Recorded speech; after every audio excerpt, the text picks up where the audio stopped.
Ini kita akan belajar kitab Yunus. Ini kitab Nabi yang berbeda dengan kitab Nabi yang lain. Kalau kitab Nabi yang lain yang sudah kita diskusikan dan minggu depan masih akan kita diskusikan juga, itu isinya adalah nubuat yang disampaikan oleh para nabi. Nah, kalau kitab Yunus, itu isinya bukan nubuat yang disampaikan oleh Nabi Yunus, tetapi cerita tentang Nabi Yunus ini. Jadi sudah pasti akan lebih gampang mempelajari atau mendalami kitab ini. Nah, kemudian begini, saya tanya dulu kepada Bapak Ibu, tolong jawab jujur apa adanya. Bapak Ibu pernah dimusuhi orang? Pernah. Sering, Pak. Sering saya. Lebih sering memusuhi atau lebih sering dimusuhi? Dimusuhi, Pak. Pak. Nah, Saya datang tinggal hilang saya, Pak. Nah, pertanyaan yang berikutnya, ini yang pertanyaan sesungguhnya. Pernah nggak Bapak Ibu bergembira ketika orang yang memusuhi Bapak Ibu itu celaka? Enggak. Saya enggak gembira. Enggak? Belum pernah sekalipun? Enggak. Kasihan. Saya pernah, Pak. Satu kali, biarpun Bapak Ibu masih kecil, itu namanya Ya, pernah ya kali sudah. ya. Bukan sekarang. Iya, iya. Jadi, bisa kan orang bergembira ketika melihat orang yang menyakiti mengalami celaka. Kalau mau lebih gampang, pernah nggak Bapak Ibu mengatakan, bener kan Tuhan nggak tidur? Iya, iya. Kalau orang mengatakan, Gusti ora sari, Tuhan tidak tidur, tolong amati. Orang mengatakan itu kapan? Dalam situasi apa? Jangan-jangan, atau kebanyakan, ketika orang yang sudah menyakiti saya, orang yang saya tidak sukai, orang yang suka menyakiti orang lain, itu ditimpa celaka. Lihat, benar kan? Tuhan nggak tidur.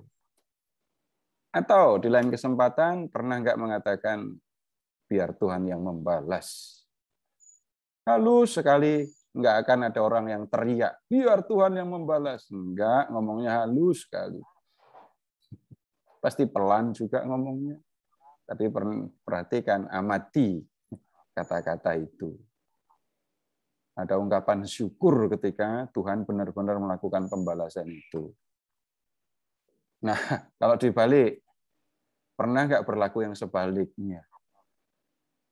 Sejahat-jahatnya orang itu kepada saya, ketika dia sakit, menderita, kesulitan, ya nggak tega juga ngelihatnya. Iya, sedih. Pernah masuk dalam situasi kayak gini juga kan? Iya. Nah, tetapi kemudian Bapak Ibu tolong memperhatikan kalau Bapak Ibu mengalami perubahan itu. Dulu saya pernah mengatakan biar Tuhan yang membalas, Tuhan tidak tidur, bahkan saya senang.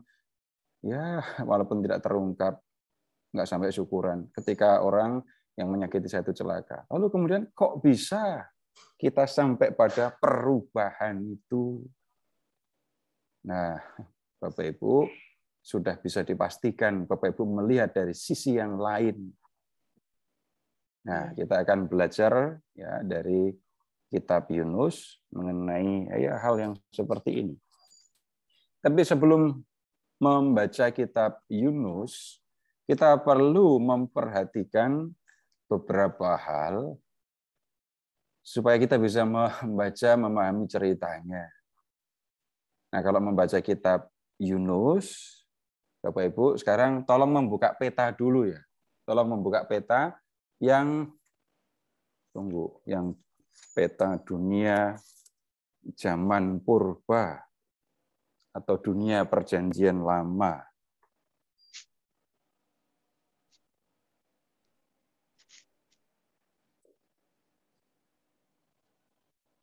Nah, di peta perjanjian lama, Bapak Ibu tolong melihat yang gampang dicari saja ya, Yerusalem. Perhatikan kota Yerusalem dan perhatikan ini kerajaan Israel gitu ya. Dan kemudian nanti Bapak Ibu akan menemukan kota Niniwe. Niniwe itu ada di Asyur. Silahkan ke arah timur, ke Mesopotamia, cari kerajaan Asyur, dan kemudian cari kota Niniwe yang ada di pinggir sungai Tigris. Ya. Kemudian yang berikutnya, nanti Bapak Ibu akan ketemu dengan kota Tarsis. Nah, Tarsis yang dimaksudkan itu rupanya bukan kota Tarsus yang Bapak Ibu lihat di peta dunia perjanjian lama, ya, bukan itu. Tapi silahkan sebentar. Ya, di dunia perjanjian baru juga nggak kelihatan. Bapak Ibu bisa membayangkan letak Spanyol apa enggak? Jadi ini kan Laut Tengah, ada Laut Tengah kan? Ke barat terus sampai Laut Tengah habis. Yang ada di sebelah utara itu ada Spanyol kan? Tarsis itu tempatnya di situ. Nah, kemudian yang kita perlu perhatikan, Yunus masuk ke perhatikan kan? Waktu naik kapal, waktu dilemparkan dari kapal, terus kemudian begitu keluar dari mulut ikan, Yunus ya kira-kira sudah ada di dekat kota Niniwe. Nah, kalau Bapak Ibu membaca kitab Yunus dengan global peta dunia zaman modern, Bapak Ibu nanti akan ketemu Yunus itu dimuntahkan di mana? Karena apa? Kalau Yunus itu dimuntahkan di Laut Tengah, itu ke Asyur. Jalan kaki, jauh benar. Kalau dimuntahkan di tempat lain, di Teluk Persia gitu ya, kasihan ikannya sebenarnya. Kalau membaca, sekali lagi kalau membaca dengan peta modern ya, berarti dari Laut Tengah, terus ke arah barat, belok kiri, bagian barat Afrika, terus ke selatan sampai Semenanjung Harapan, lalu lewat Madagaskar enggak? Terus ke utara itu sampai ke Ethiopia, itu kan kasihan ikannya nggak nyampe-nyampe, dan pasti lebih dari 3 hari. Nah, peta atau pemahaman manusia di zaman kuno itu tidak bisa dibandingkan dengan pemahaman modern tentang dunia. Jadi yang Bapak Ibu tolong bayangkan, dunia yang dipahami oleh manusia di zaman kuno itu adalah hanya seperti satu pulau yang ada di tengah lautan. Nah, Yunus naik kapal di sebelah sini, lalu ikan kemudian memutari ya pulau itu, dan kemudian mendarat, memuntahkan Yunus itu di dekat Niniwe. Jadi ini hal yang sederhana, tapi Bapak Ibu sekedar untuk tahu saja, kalau membaca dunia zaman kuno ya begitu. Nah, kemudian yang berikutnya yang kita perlu ketahui, begini, Bapak Ibu, kalau kita membaca kitab Yunus, ya, itu kita akan melihat satu pemahaman yang bisa dikatakan kontras dengan pemahaman yang kita temukan dalam kitab Esra dan Nehemia.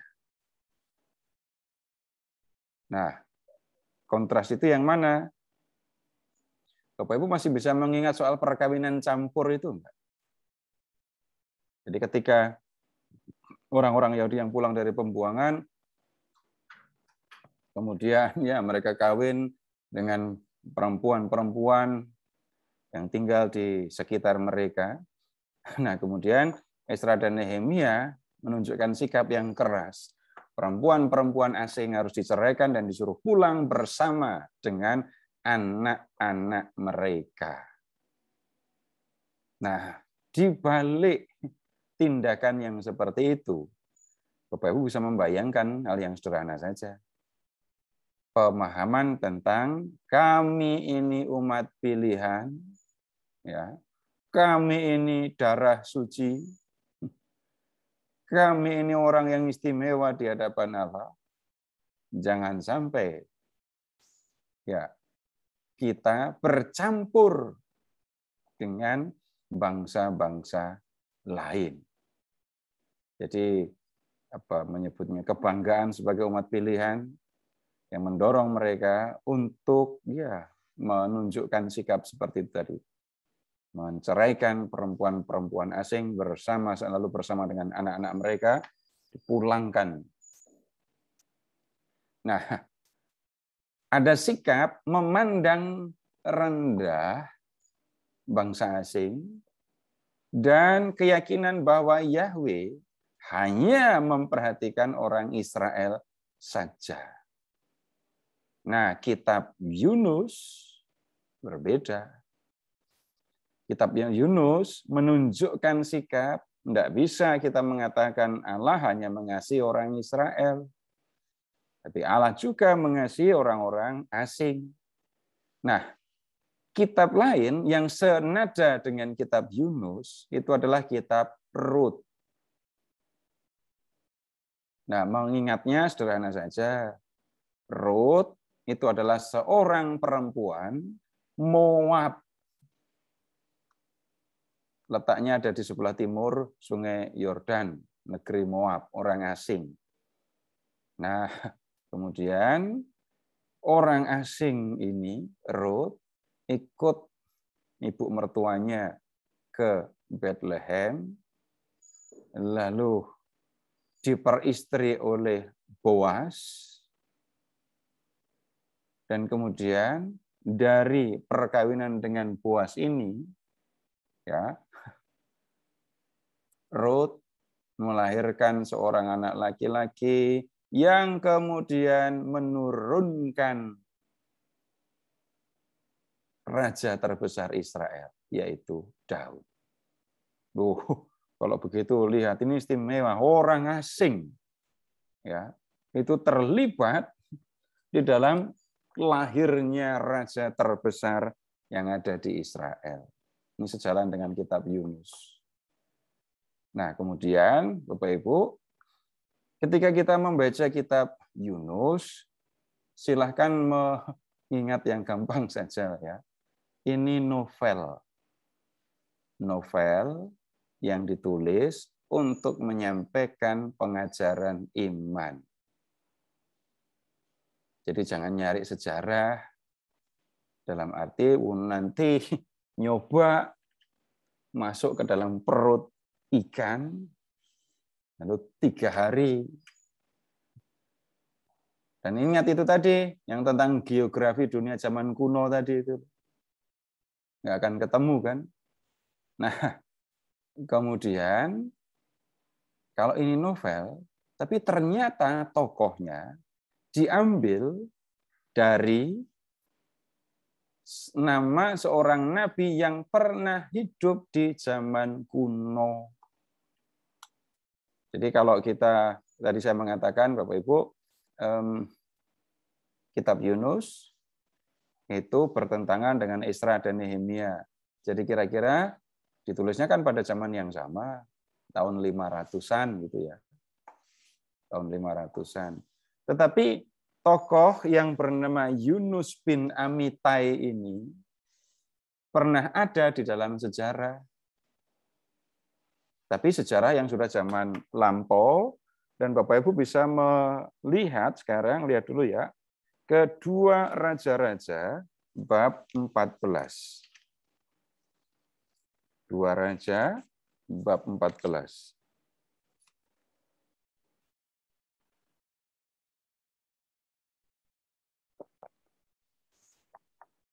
Ayat 23.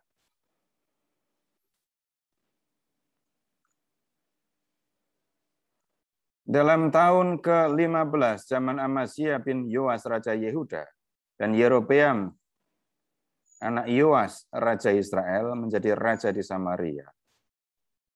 Ia memerintah 41 tahun lamanya.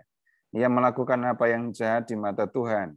Ia tidak menjauh dari segala dosa Yerobeam bin Nebat yang mengakibatkan orang Israel berdosa pula.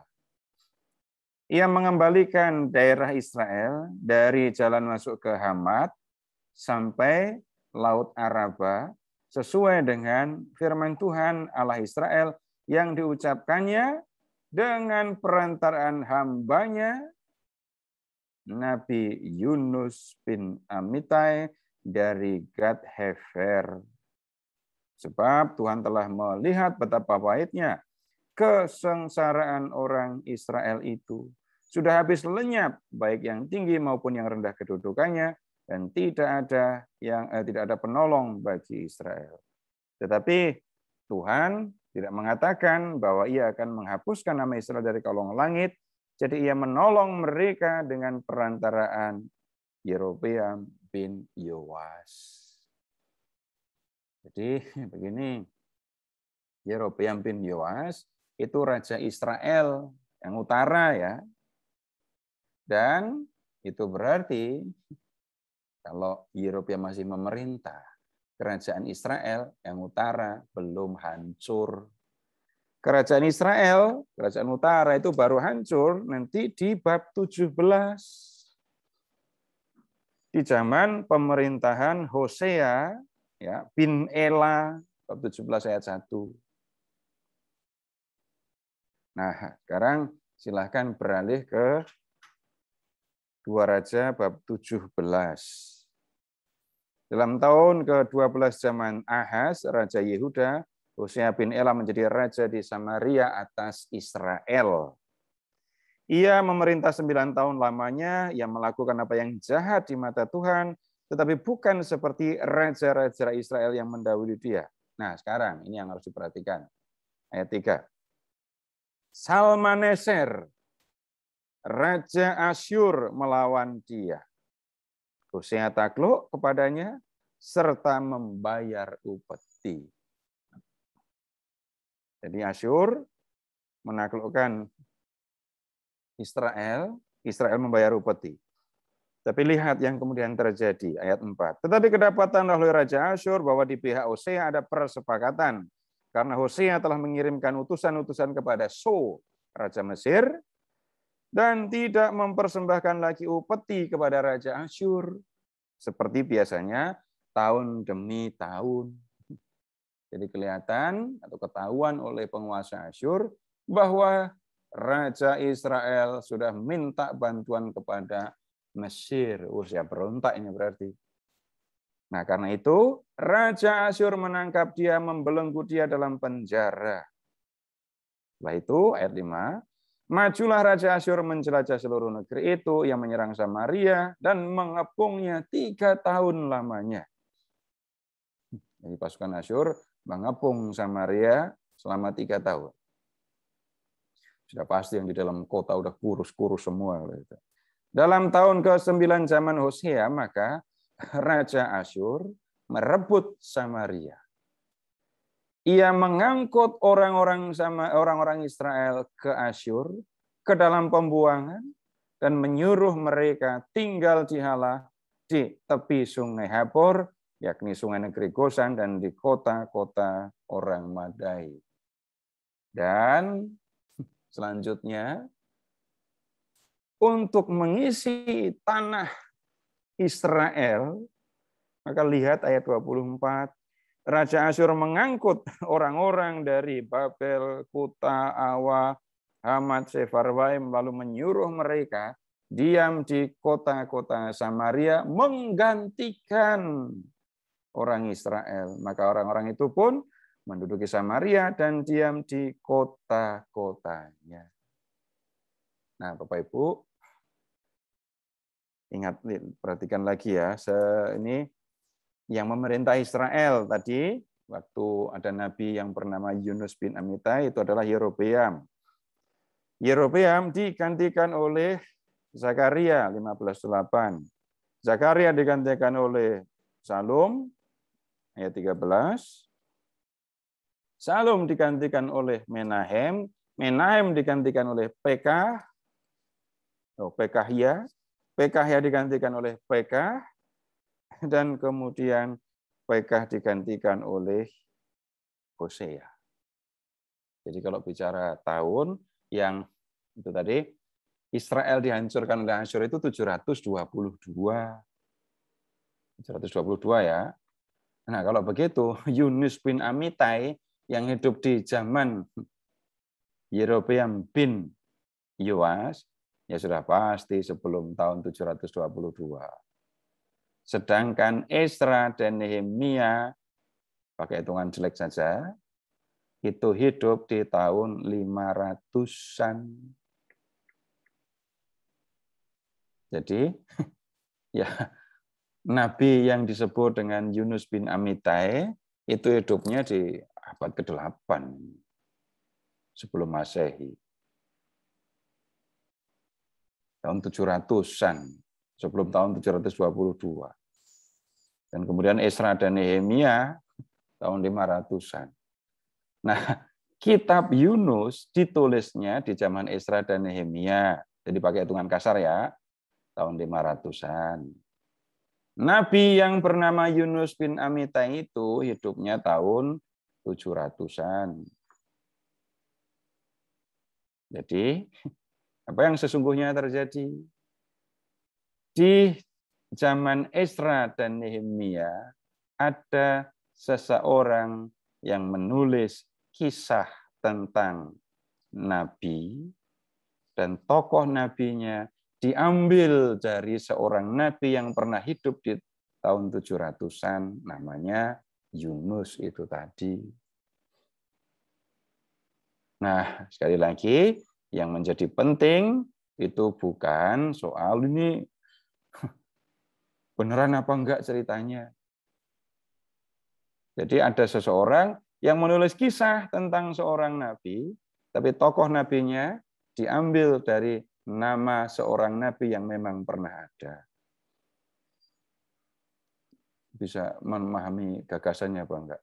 Tetapi yang mau disampaikan itu adalah suatu pemahaman, sikap, ajaran yang berkaitan dengan kebenaran mengenai Allah. Tunggu sebelum lanjut, sampai di sini apakah bisa dipahami? Sebenarnya gampang saja kan ya? Cuma kayak gitu aja kok. Nanti yang lain mengatakan, di sana kok katanya ada kuburan Nabi Yunus. Ya enggak apa-apa. Biarkan saja. Karena apa?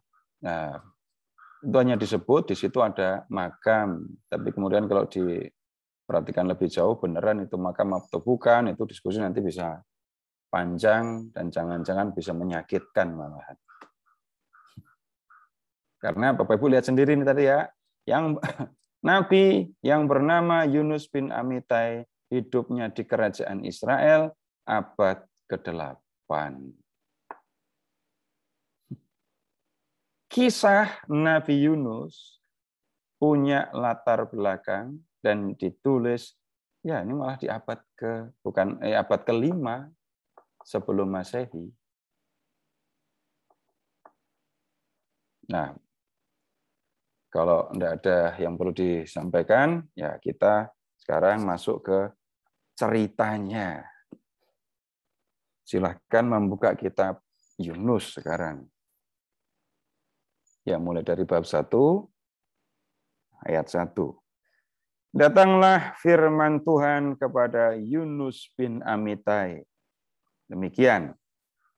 Bangunlah, pergilah ke Niniwe, kota yang besar itu, berserulah terhadap mereka karena kejahatannya telah sampai kepadaku. Berserulah kepada kota Niniwe, berserulah kepada orang Niniwe. Apa yang harus diserukan? kejahatanmu besar. Ya, lihat kejahatannya. Kejahatannya telah sampai kepadaku.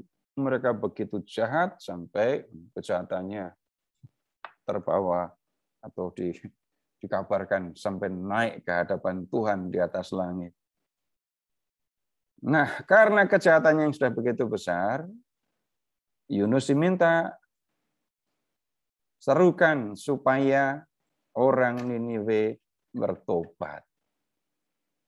Kalau mereka tidak bertobat, ya nanti mereka akan ditimpa hukuman dari Tuhan. Nah, kemudian lihat ke ayat 3. Tetapi Yunus bersiap untuk melarikan diri ke Tarsis, jauh dari hadapan Tuhan. Jadi niat Yunus itu adalah melarikan diri jauh dari hadapan Tuhan. Kenapa kok melarikan diri? Jawabannya ya sederhana saja. Yunus berbeda pendapat dengan Tuhan.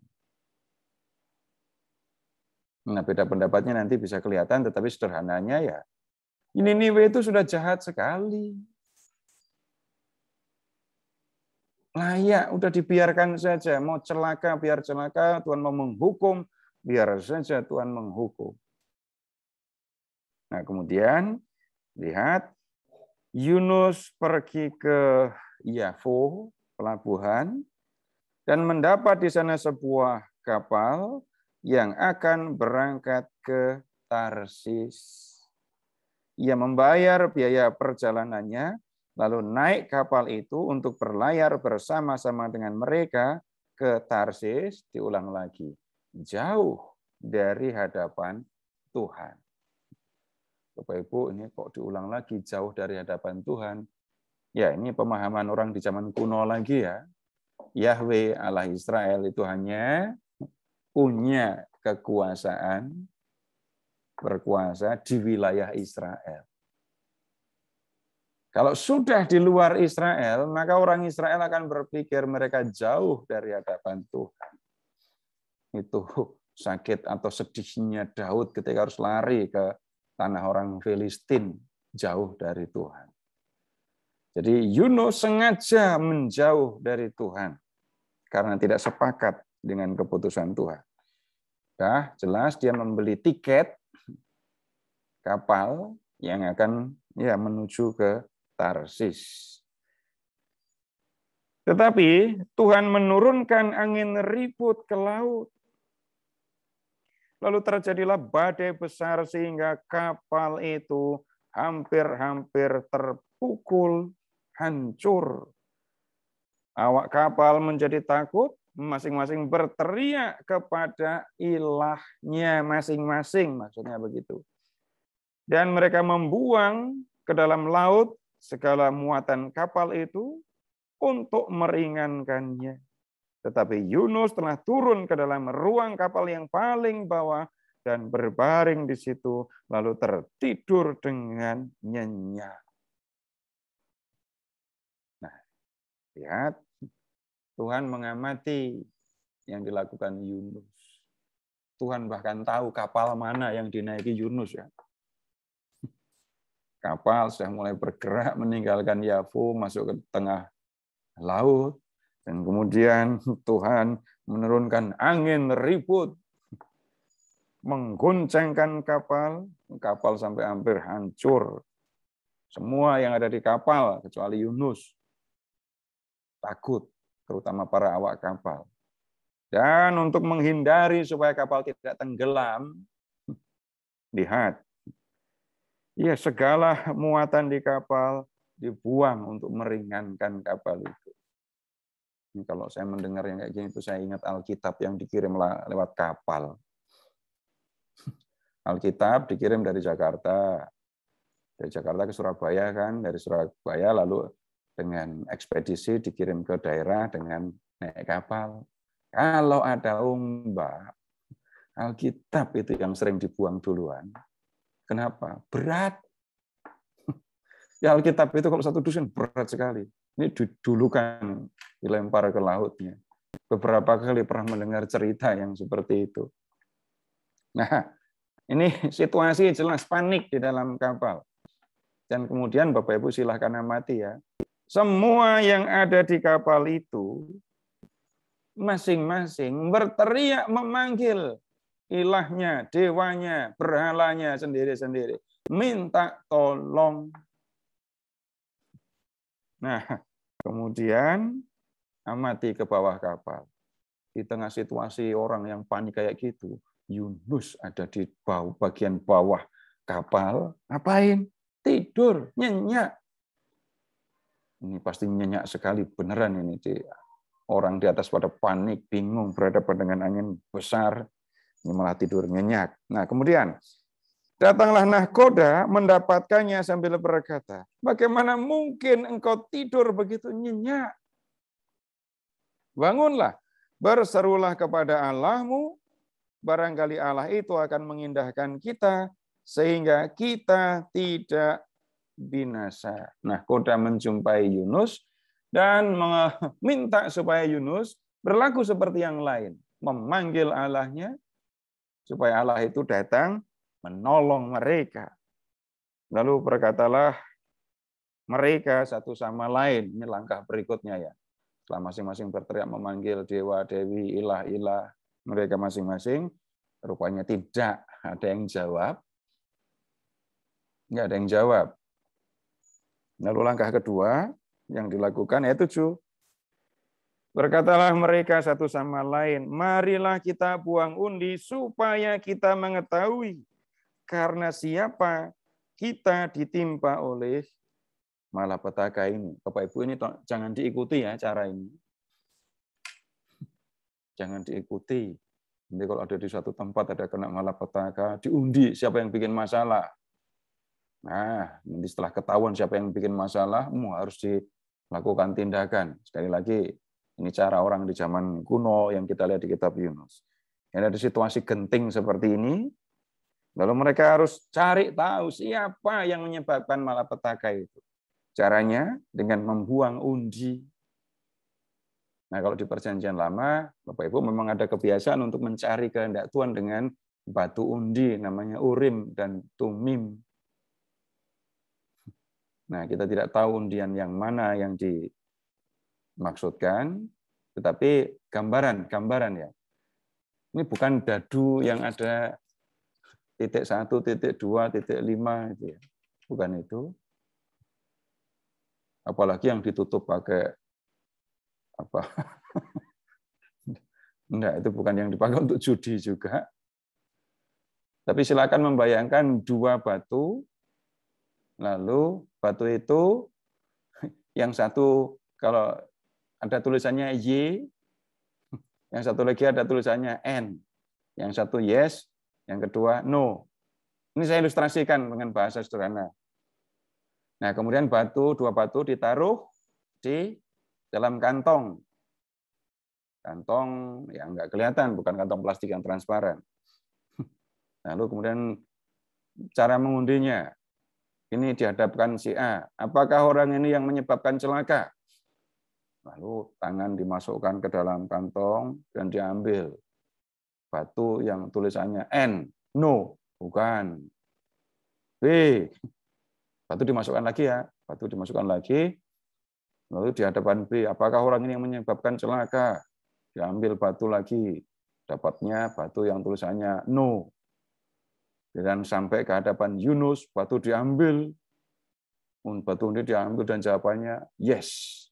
Ini berarti yang menyebabkan celaka.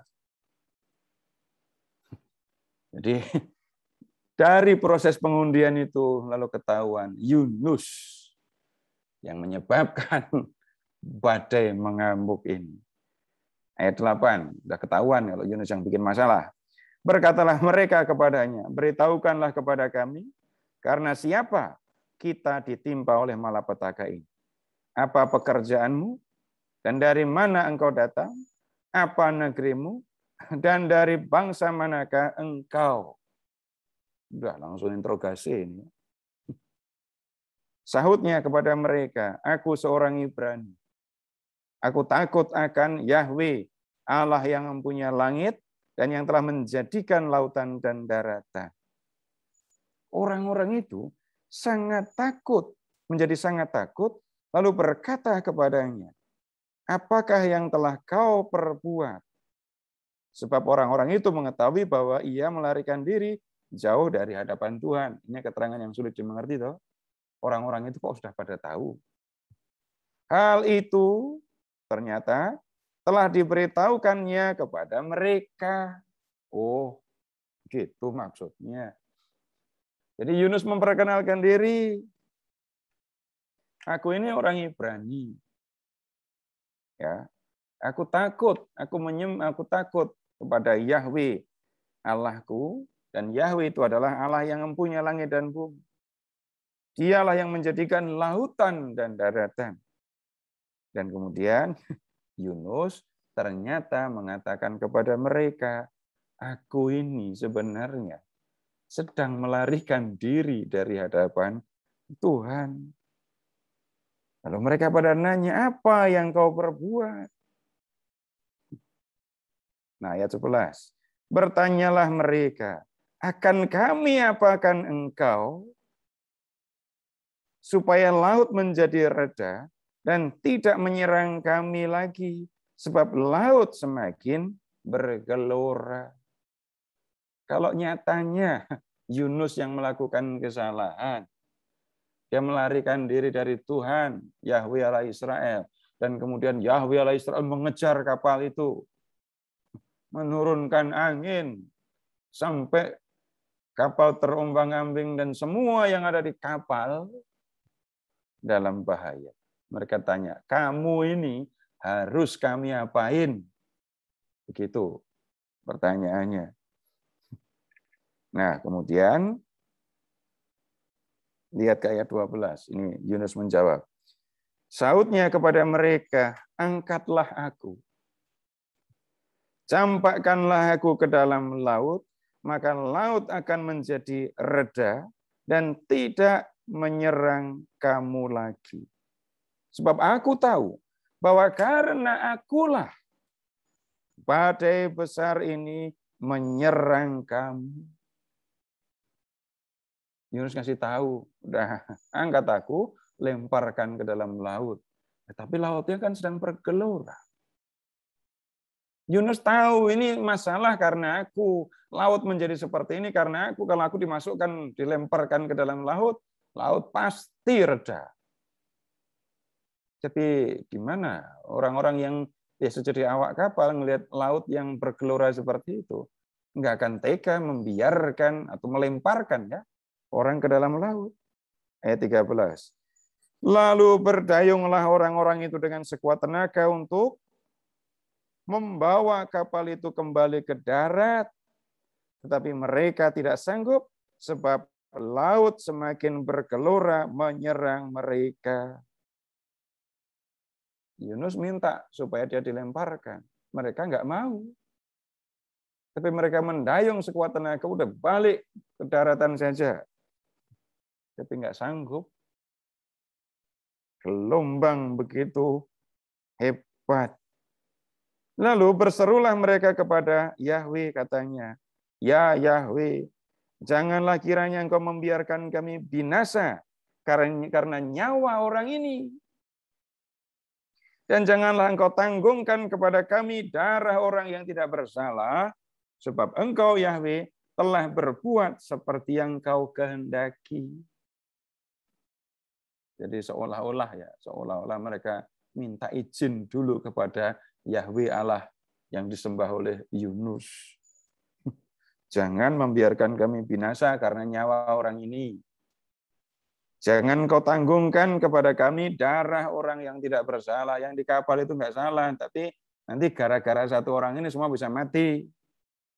Nah, ayat 15. Kemudian mereka mengangkat Yunus, lalu mencampakkannya ke dalam laut, dan laut berhenti mengamuk. Jadi begitu Yunus dilemparkan ke laut yang bergelora, laut menjadi reda. Dan lihat reaksi orang-orang yang ada di kapal. 16. Orang-orang itu menjadi sangat takut kepada Yahweh, lalu mempersembahkan kurban sembelihan bagi Yahweh, serta mengikrarkan nazar. Nazarnya seperti apa tidak disampaikan ya.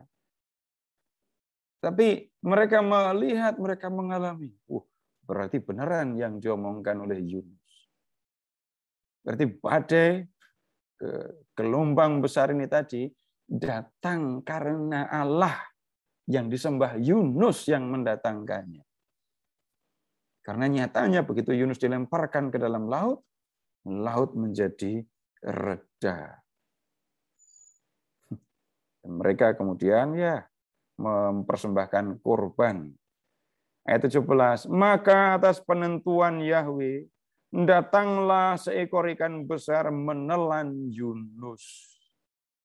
Untung ditelan ya, nggak dikunyah dulu.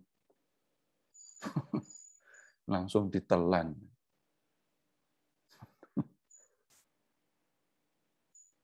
Dan Yunus tinggal dalam perut ikan itu 3 hari, 3 malam lamanya. Ini kalau diskusinya orang modern kan, emangnya Yunus di dalam perut nggak masuk pencernaan. Kalau ada ini masuk ke dalam pencernaan, ya sudah dicerna sama perut ikan. Emangnya bisa di dalam laut dia menghirup oksigen? Nah, pertanyaan-pertanyaan seperti itu muncul kalau kita berpikir dengan gaya modern. Ya, tapi yang kita amati, lihat atas penentuan Tuhan. Jadi Tuhan yang menghendaki seekor ikan besar ya, hanya itu yang ditunjukkan. Tidak disebutkan ini hiu, paus, atau hiu yang suka yang makan sayur itu, hiu paus, yang nggak suka makan daging, yang sudah pasti bukan orca. Nah disebut ya, jangan dicari-cari. Ada ikan besar yang begitu Yunus dilemparkan, lalu menelan Yunus, lalu Yunus ada di dalam perut ikan. Nah kemudian Yunus ada di dalam perut ini, di dalam perut ikan, bab 2. Berdoalah Yunus kepada Yahweh Allahnya dari dalam perut ikan itu. Katanya, ini dibaca saja ya. Dalam kesusahanku aku berseru kepada Yahweh dan ia menjawab aku. Dari tengah-tengah dunia orang mati aku berteriak dan kau dengarkan suaraku. Telah kau lemparkan aku ke tempat yang dalam, ke pusat lautan. Lalu aku terangkum oleh arus air.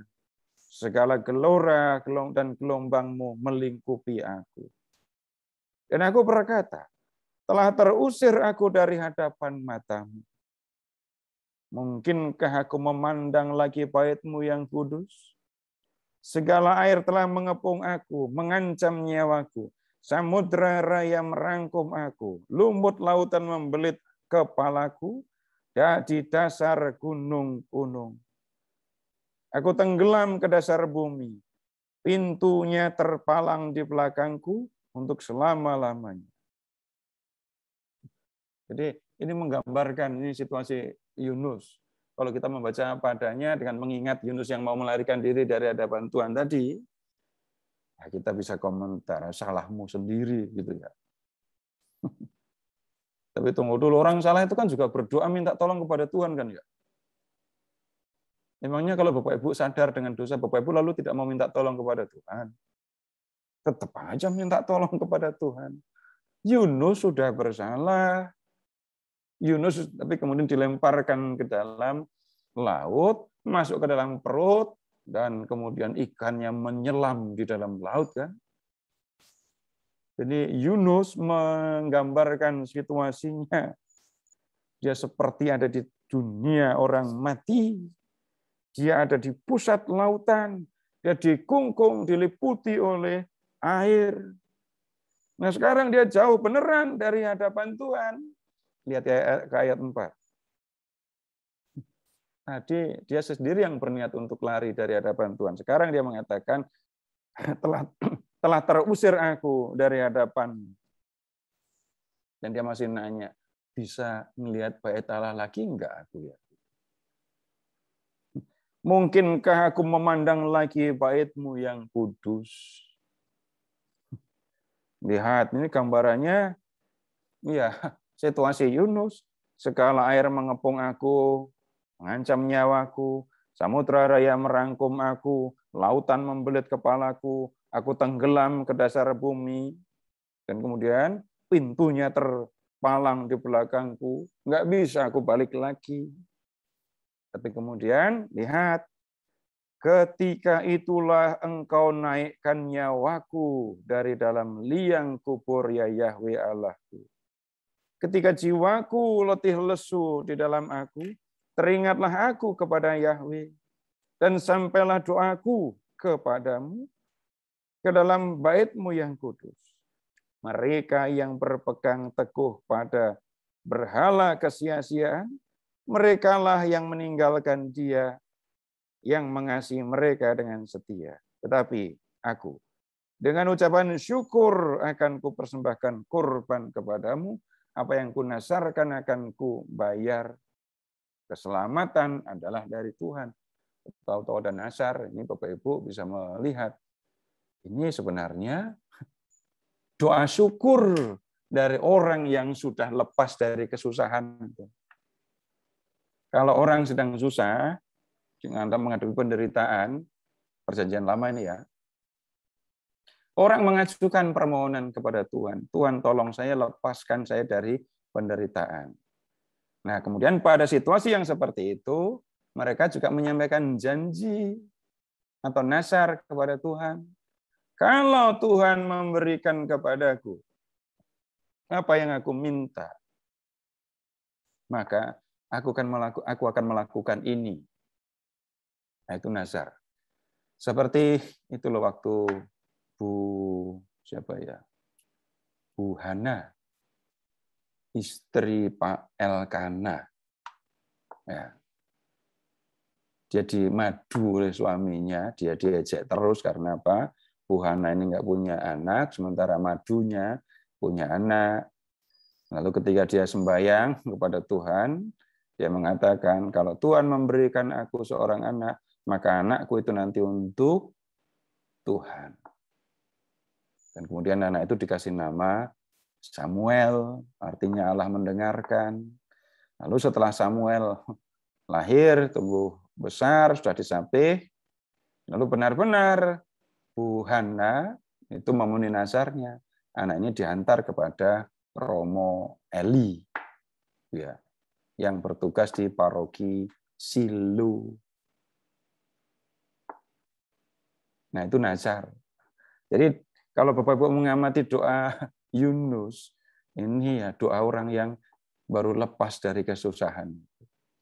Nah, ayat 10, lalu berfirmanlah Yahweh kepada ikan itu, ikan muntahkan Yunus. Dan ikan itu pun memuntahkan Yunus ke darat. Tidak disebutkan, Bapak Ibu, ini ikan ini tadi memuntahkan Yunus di mana, itu nggak diomongkan. Baik, sampai di sini apakah ada yang mau disampaikan? Silahkan. Silakan, Nih, Pak. kayak dengerin dongeng anak kecil gitu ya? Iya, Pak.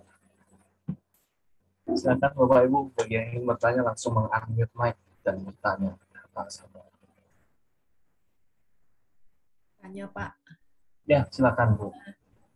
kalau ini kan Yunus bab 2 ayat 9 ada kata-kata bernasar. Apakah bernasar itu berarti kan kalau Tuhan mengizinkan saya akan begini. Berarti kan dia enggak yakin. Jadi apakah itu enggak berdosa? Masih unmute, Pak Seto. Saya menyebut contoh tadi, Bu. Saya bicara perjanjian lama. Saya tidak mengatakan, Ibu kalau berdoa silahkan pakai cara itu. Saya nggak ngomong gitu loh ya. Jadi saya mengatakan, lihat contoh orang bernasar itu Bu Hana tadi. Dan dia melakukan itu. Apakah ada yang mengatur soal nazar? Bapak Ibu cari dan di Perjanjian Lama akan menemukan yang disebut korban orang yang bernazar. Loh, Bapak Ibu pernah ketemu Simpson apa enggak?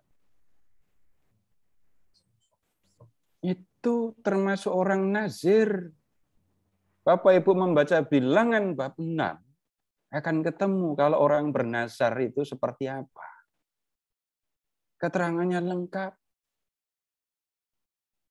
Orang yang bernazar, orang nazir itu nggak boleh potong rambut. Ya, nggak boleh minum wine, jus anggur, makan buah anggur, nggak boleh. Itu ada di situ. Selama dia menjadi orang nazir, jadi saya menyebut ini jenis nazar yang lain ya. Selama dia menjadi orang yang bernazar, orang nazir, maka dia khusus untuk Tuhan. Dan Bapak Ibu, kalau Bapak Ibu melihat foto itu Samuel tadi ya, itu rambutnya panjang loh ya. Jadi kalau ada foto Samuel rambutnya pendek, nah, jangan-jangan itu hoax. Nanti baca aja, ini saya nggak bohongan, ini saya nggak bohong ini loh ya.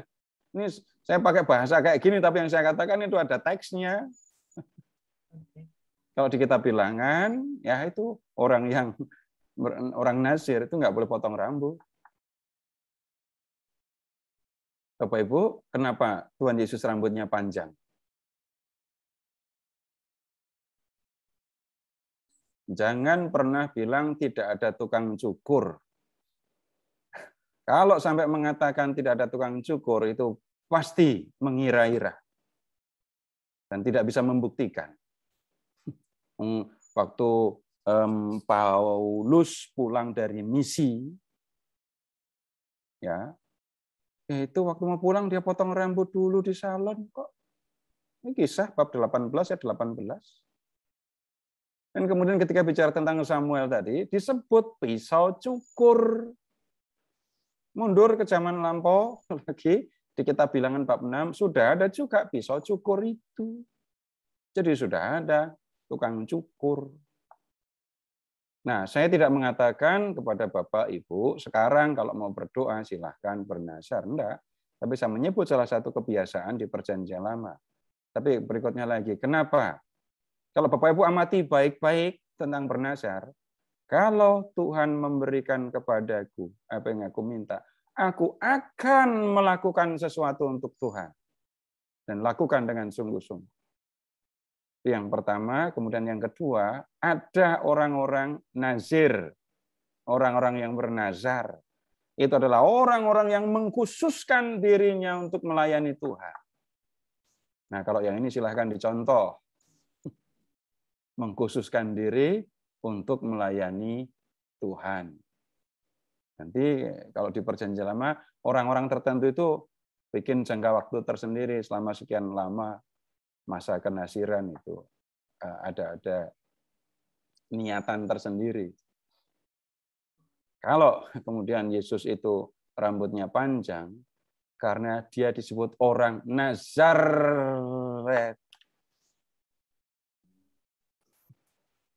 Jadi kata Nasarin, Bapak Ibu ingat Nasarenus saja ya, itu bisa berarti orang Nazaret, bisa berarti orang yang bernazar. Ayo.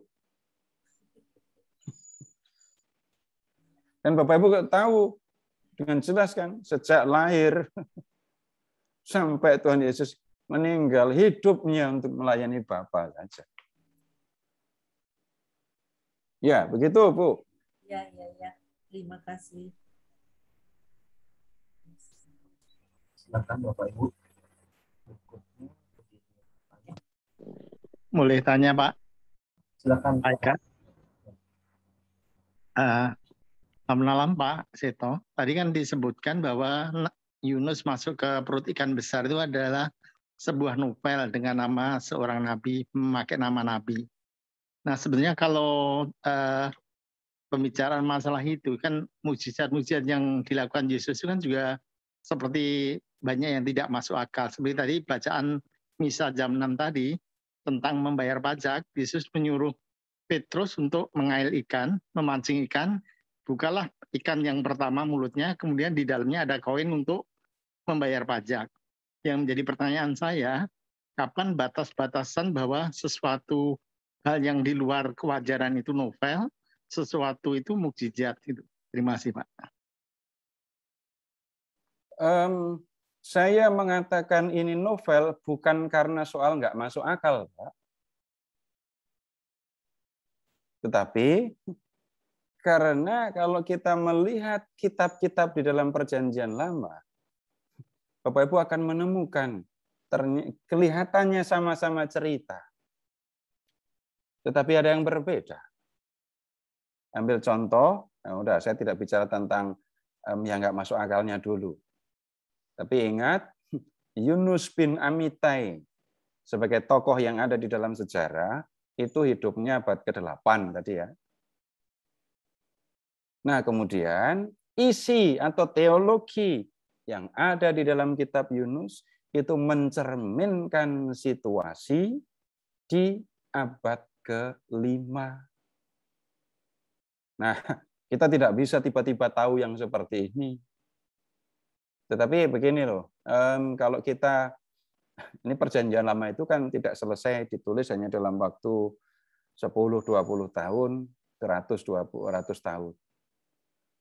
Kalau bicara penulisan itu sudah abad ke-10 sebelum Masehi sampai abad ke-2 sebelum Masehi.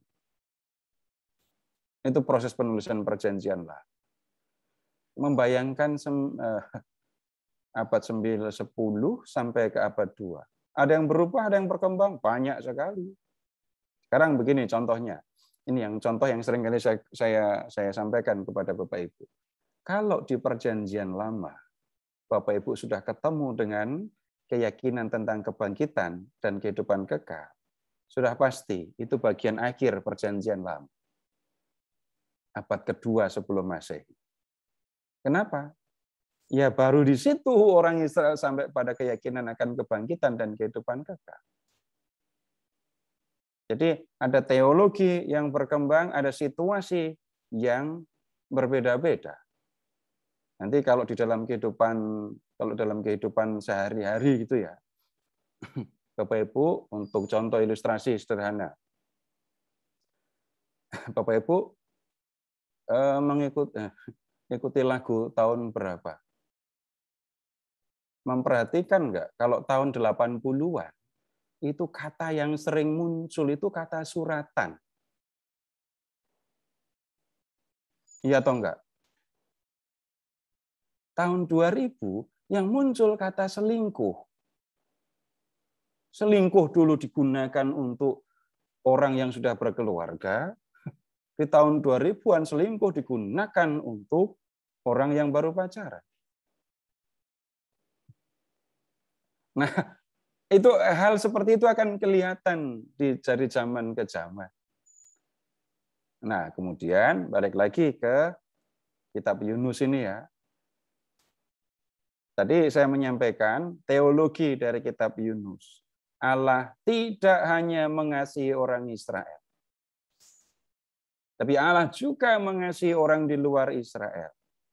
Jangan dikira seluruh Perjanjian Lama isinya kayak gitu semua. Yang kalau membaca kitab-kitab Perjanjian Lama yang isinya senada dengan Yunus ini, ya kitab Rut. Bapak Ibu mau membaca kitab Samuel tadi atau kitab Yosua, kalau kita baca kitab Yosua nggak akan ketemu model kayak gini. Orang Kanaan usir tempat sembahyang mereka, tempat ibadah mereka hancurkan. Jangan bergaul dengan mereka, jangan dekati mereka. Kalau sampai Tuhan melihat orang asing menyakiti orang Israel, Tuhan akan menghabisi mereka. Nah, berbeda kan? Sikap Tuhan Di dalam dua kitab, Yunus dan Rut, itu menunjukkan apa kalau pakai bahasa sekarang toleransi gitu ya. Tapi toleransi atau sikap seperti di dalam dua kitab ini tidak ada di kitab lain. Jadi begitu Pak, saya tidak mengatakan karena ini tidak masuk akal maka ini novel, bukan. Tetapi yang saya sampaikan tadi, Bapak Ibu, kalau membaca kitab Yunus, waspada ya, geografinya agak berbeda. Karena apa? Geografi zaman kuno tidak tahu tentang benua Afrika, apalagi terusan Suez. Belum ada terusan Suez. Kalau ada terusan Suez agak cepat sih. Tapi kan tidak ada yang tidak begitu. Jadi dalam pemahaman orang kuno, ikan menelan Yunus, kemudian ikan berenang 3 hari, sudah dekat ke Niniwe.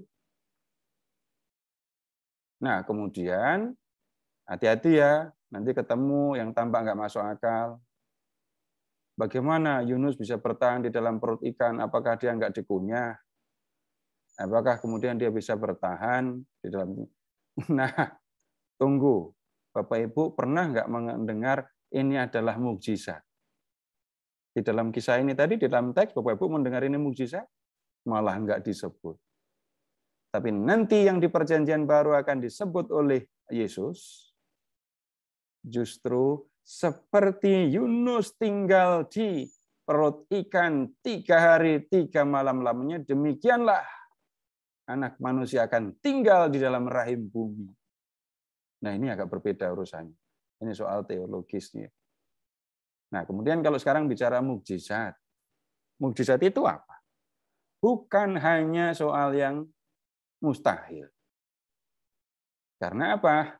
Yang dulu mustahil, sekarang biasa. Yang dulu mustahil, sekarang jadi biasa. Yang sedang kita lakukan ini mukjizat atau bukan? Salah pertanyaannya. Yang kita lakukan sekarang ini, kalau Bapak Ibu cerita, Bapak Ibu di tahun 80-an, kebayang nggak situasi kayak gini nih? Ngobrol cuma ngadep layar kayak gini. Dulu dibilang mustahil, sekarang biasa. Nah, kalau orang berbicara mukjizat, sesungguhnya memang menunjuk kepada satu peristiwa yang memang nggak biasa ya. Tetapi di dalam peristiwa itu orang melihat tangan Allah. Jadi kalau kita melakukan yang seperti ini, atau gini saja, ada seorang yang terpapar virus ini. Dia nggak tahu kalau dia sedang terpapar, keluarganya juga tidak tahu kalau dia sedang terpapar. Dipikirnya cuma sakit biasa. Anaknya masih tidur dengan dia, istrinya masih nyuapi dia, tapi kok tidak pada terpapar. Ada penjelasan ilmiah? Ada. Tapi orang ini mengatakan Tuhan melindungi kami. Bagi kami ini mukjizat. Nah, kalau kita bicara tentang mukjizat yang di dalam Injil, Bapak Ibu akan ketemu dengan yang seperti itu. Kalau mau melihat mukjizat yang pertama, tanda itu disebutnya tanda. Tanda apa? Kalau di Yohanes bab 12, tanda kalau Yesus itu Mesias. Ingat, karena saya pernah mendiskusikannya dengan Bapak Ibu, maka saya sebut itu saja. Begitu, Pak. Terima kasih, Pak. Iya, Pak. Kok saya jadi ngomong macam-macam ya tadi ya? Mau lanjut lagi, Pak? Kalau masih ada yang mau disampaikan, silahkan dulu. Silakan, Bapak Karena Ibu. begini, Bapak Ibu, saya tidak akan pernah meremehkan pertanyaan ya. Kenapa? Dalam banyak hal, ini kan cerita yang dianggap biasa sekali. Banyak orang menganggapnya biasa, tetapi bisa jadi di antara Bapak Ibu, di antara kita ada menemukan sesuatu yang berbeda. Ada sesuatu yang mungkin nggak pernah kita lihat. Saya nggak ngelihat, tapi Bapak Ibu bisa melihat sesuatu yang berbeda. Ya, begitu. Silahkan kalau masih ada. Saya Pak, Silakan Bu Nino. Pak Seto, ini kan begitu si Yunus dibuang ke laut, lautnya jadi tenang. Nah, apakah memang badai itu memang diperuntukkan buat Yunus? Lalu di ayat 10, hal itu telah diberitahukannya kepada mereka. Ini orang lagi pelarian, kenapa ngomong-ngomong sih dia kalau pelarian? Saya sih kalau pelarian, ya nggak usah, ya diem aja ketika ditanya supaya nggak dibuang ke laut gitu Pak. Terima kasih. Yang ke laut aja itu cewek matre aja ya. Nah, sekarang silahkan ke ayat 3. Yang tadi diulang-ulang itu ya. Yunus berniat melarikan diri dari hadapan Tuhan. Lalu di akhir ayat 3, niatnya memang mau melarikan diri dari hadapan Tuhan. Tapi lihat ayat 4. Tetapi Yahweh menurunkan angin ribut ke laut, ya. Lalu terjadilah badai besar. Jadi yang mendatangkan badai, ya, Yahweh Allah Israel. Berikutnya, lihat ke ayat 17. Atas penentuan Yahweh datanglah seekor ikan besar. Jadi dalam tanda kutip ya, Yunus mau lari kan dari hadapan Tuhan, tapi Tuhan menangkap Yunus dengan cara kapalnya udah nggak akan pergi-pergi kena badai gitu. Habis itu dikirim ikan untuk menjemput Yunus. Nah, kemudian sekarang silahkan di ayat 8, tadi ada pertanyaan-pertanyaan yang diajukan oleh ya para awak kapal gitu ya. Dan kemudian ayat 9, Yunus menjawab. Sautnya kepada mereka, aku seorang Ibrani. Aku takut akan Yahweh, Allah yang empunya langit, yang telah menjadikan lautan dan daratan. Pantesan bisa bikin badai. Dia yang bikin laut kok. Lalu orang itu menjadi sangat takut, lalu berkata kepadanya, apakah yang telah kau perbuat? Sebab orang-orang itu mengetahui bahwa ia melarikan diri jauh dari hadapan Tuhan. Nah, berikutnya. Hal itu telah diberitahukannya kepada mereka. Jadi, kan tadi sudah diundi, Yunus yang jadi masalah. Terus Yunus ditanya, kamu orang mana? Kenapa ini bisa terjadi badai kayak gini? Aku orang Ibrani, ya, aku orang Ibrani. Dan kemudian mereka bertanya, apa yang telah kau perbuat? Yunus menjawab, aku melarikan diri dari hadapan Tuhan. Nah, ketika cerita dilanjutkan, udah ketahuan kan, Yunus yang bikin masalah. Engkau ini harus kami apakan? Biar laut tenang. Yunus mengatakan, lemparkan aku ke dalam laut, laut pasti tenang. Mereka enggak tega, mereka berusaha mendayung kapal untuk kembali ke daratan, tapi enggak kuat. Dan akhirnya mereka minta izin kepada Tuhan. Sesudah itu mereka melemparkan Yunus ke dalam laut, dan laut menjadi tenang. Ya, begitu. Jadi diem-diemnya yang tadi itu, yang awal. Jadi di atas pada panik karena laut bergelora, Yunus tidur. Kalau nggak dibangunin nahkoda tadi juga nggak akan bangun. Udah? Terima kasih, Pak. Ya, mari. Kita lanjut kalau nggak ada ya. Silahkan kita beralih ke bab 3. Datanglah firman Yahweh kepada Pak Seto, maaf Pak. Ada yang saya yang masih dari pikiran untuk cerita anak cucu Pak, Nabi Yunus Pak. Tentang Ninive begitu berdosanya sehingga mengutus Nabi Yunus untuk datang ke Ninive Pak. Nah itu tadi, silahkan kembali ke ayat 2. Silahkan kembali ke ayat 2. Bab 1 ayat 2 ya. Oh. Iya kan? Iya, iya. Lalu kalau ditanya kejahatannya apa? Ingat yang 2 Raja-Raja 17 tadi. Sudah ingat yang 2 Raja 17 tadi? Yang kerajaan Israel di zaman raja yang terakhir, Hosea bin Ela tadi. Oh iya Pak. Ya. Udah jelas? Oke ya. Ya makasih ya Pak. Bab 3 ayat 1. Datanglah firman Yahweh kepada Yunus untuk kedua kalinya. Kedua kalinya karena yang pertama itu di ayat bab 1 ayat 2 tadi loh. Bangunlah, pergilah ke Niniwe, kota yang besar itu, dan sampaikanlah kepadanya seruan yang kufirmankan kepadamu. Jadi kan Yunus sudah mendengar perintah Tuhan tapi lari. Sekarang dalam tanda kutip Yunus sudah diseret oleh Tuhan ke tempat yang dikehendaki Tuhan. Jadi bangun, pergi ke Niniwe, sampaikan seruan yang kufirmankan kepadamu. Nah kali ini ayat 3, bersiaplah Yunus lalu pergi ke Niniwe sesuai dengan firman Allah. Niniwe adalah sebuah kota yang mengagumkan besarnya, 3 hari perjalanan luasnya.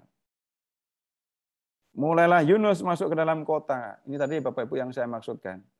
Yunus dikeluarkan, dimuntahkan dari mulut ikan, bab 2 ayat 10. Lalu kalau kita lanjutkan pembacaan sampai ke ayat 4 ini, seolah-olah tempat Yunus dimuntahkan, itu kan dekat Niniwe kan. Itu tadi yang saya maksudkan tentang geografi zaman kuno tadi. Nah kemudian, mulailah Yunus masuk ke dalam kota itu, sehari perjalanan jauhnya. Yunus masuk ke dalam kota, besar sekali itu, jalan kaki sampai sehari, belum selesai. Baru masuk ke tengah kotanya. Lalu berseru, nah ini yang dipesankan Tuhan kepada Yunus, tapi dalam 2 kali firman Tuhan kepada Yunus, belum disebut tadi ya, 40 hari lagi maka Niniwe akan ditunggang balikkan. Jadi Yunus teriak di kota Niniwe, dalam 40 hari, kota ini akan ditunggang balikkan. Orang Niniwe percaya kepada Allah. Tahu-tahu kok percaya kepada Allah lagi.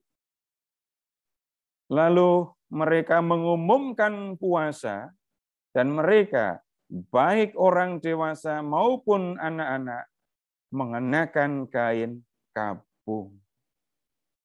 Orang-orang Niniwe mendengarkan seruan Yunus.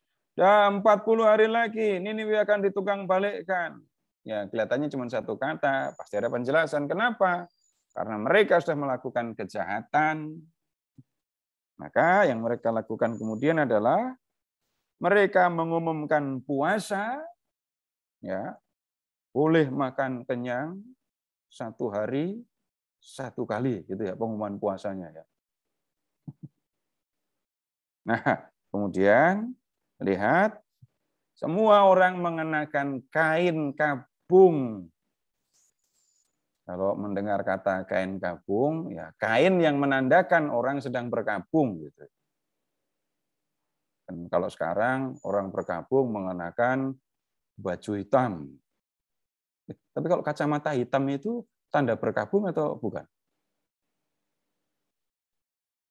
Itu bukan berkabung, tapi malu kalau nangis matanya sembab. Tapi yang berkabungnya warna hitamnya itu. Nah, orang di zaman kuno mengungkapkan perkabungan itu dengan mengikatkan sehelai kain di pinggang. Jadi kain yang diikatkan di pinggang, kain kabung, kain yang menandakan perkabungan. Ayat 6. Setelah sampai kabar itu kepada raja kota Niniwe, turunlah ia dari singgasananya, ditanggalkannya jubahnya, diselubungkannya kain kabung, lalu duduklah ia di abu. Lalu atas perintah raja dan pembesarnya, orang memaklumkan dan mengatakan di Niniwe demikian. Manusia dan ternak, lembu sapi dan kambing domba, tidak boleh makan apa-apa, tidak boleh makan rumput dan tidak boleh minum air. Haruslah semuanya, manusia dan ternak, berselubungkan kain kabung dan berseru dengan keras kepada Allah, serta haruslah masing-masing berbalik dari tingkah lakunya yang jahat dan dari kekerasan yang dilakukannya. Siapa tahu mungkin Allah akan berbalik dan menyesal serta berpaling dari murkanya yang bernyala-nyala sehingga kita tidak binasa. Yang ngomong ini tadi siapa?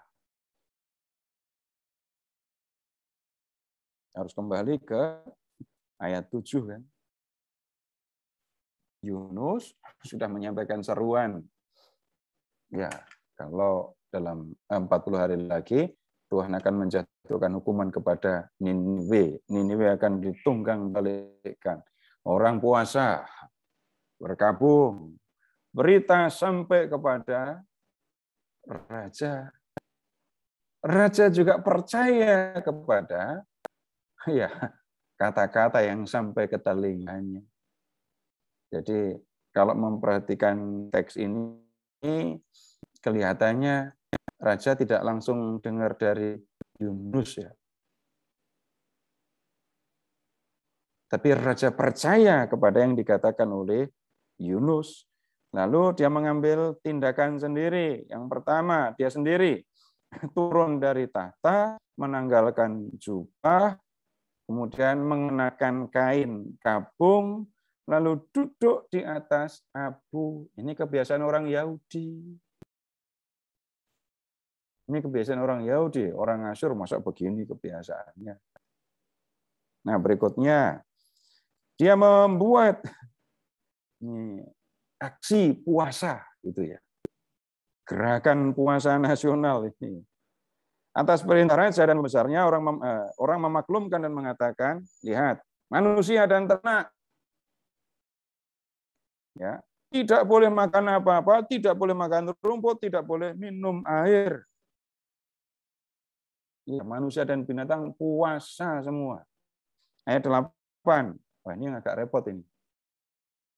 Haruslah semuanya, manusia dan ternak. Manusia dan ternak ya. Mengenakan berselubung kain kabung. Maksud ternak berselubung kain kabung. Terus berseru dengan keras kepada Allah. Semua harus berbalik dari tingkah laku yang jahat. Siapa tahu dengan cara seperti itu Allah berbalik menyesal, ya, tidak jadi menjatuhkan hukuman karena murkanya. Bapak Ibu silahkan mengingat antropomorfisme ya.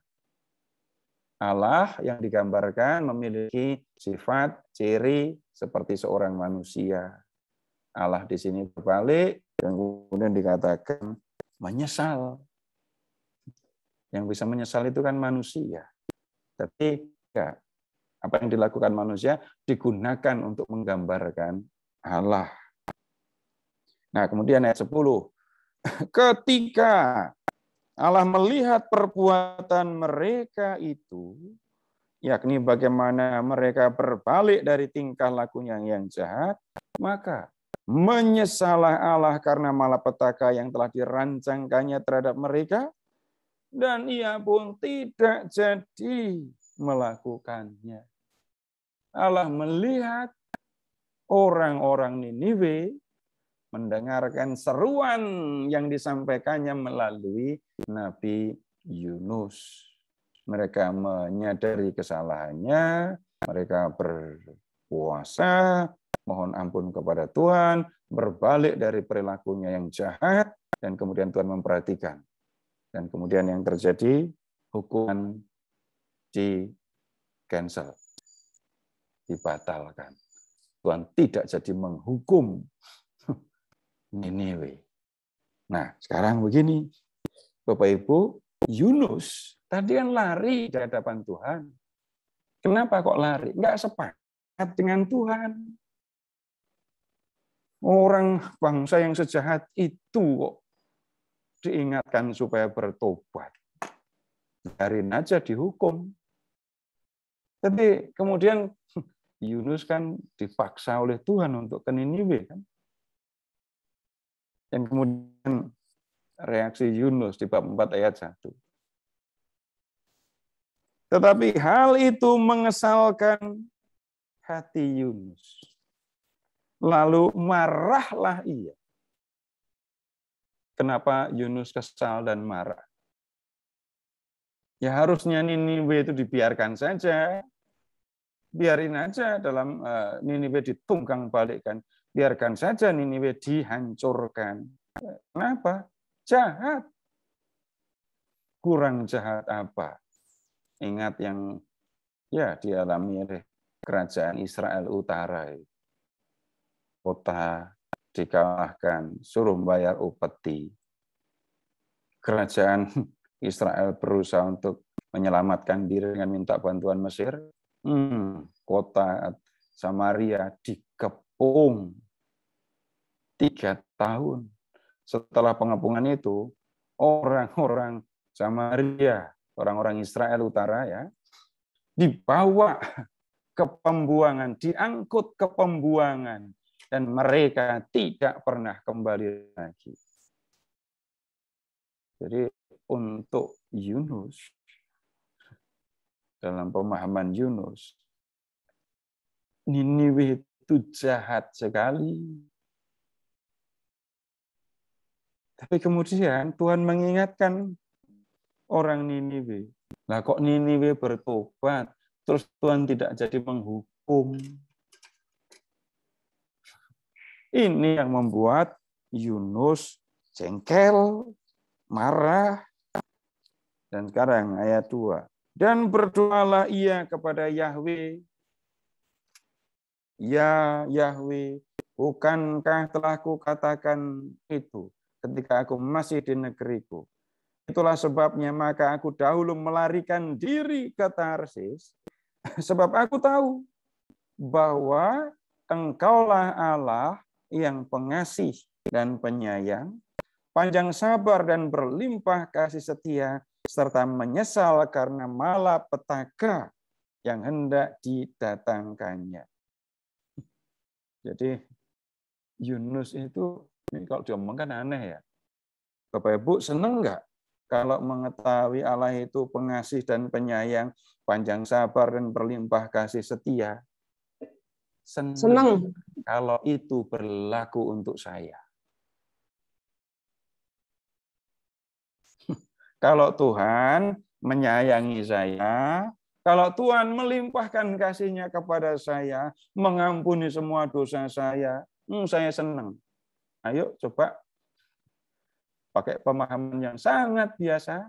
Kalau Tuhan menunjukkan itu kepada orang-orang yang sudah menyakiti saya, kepada orang-orang yang sudah menghancurkan hidup saya.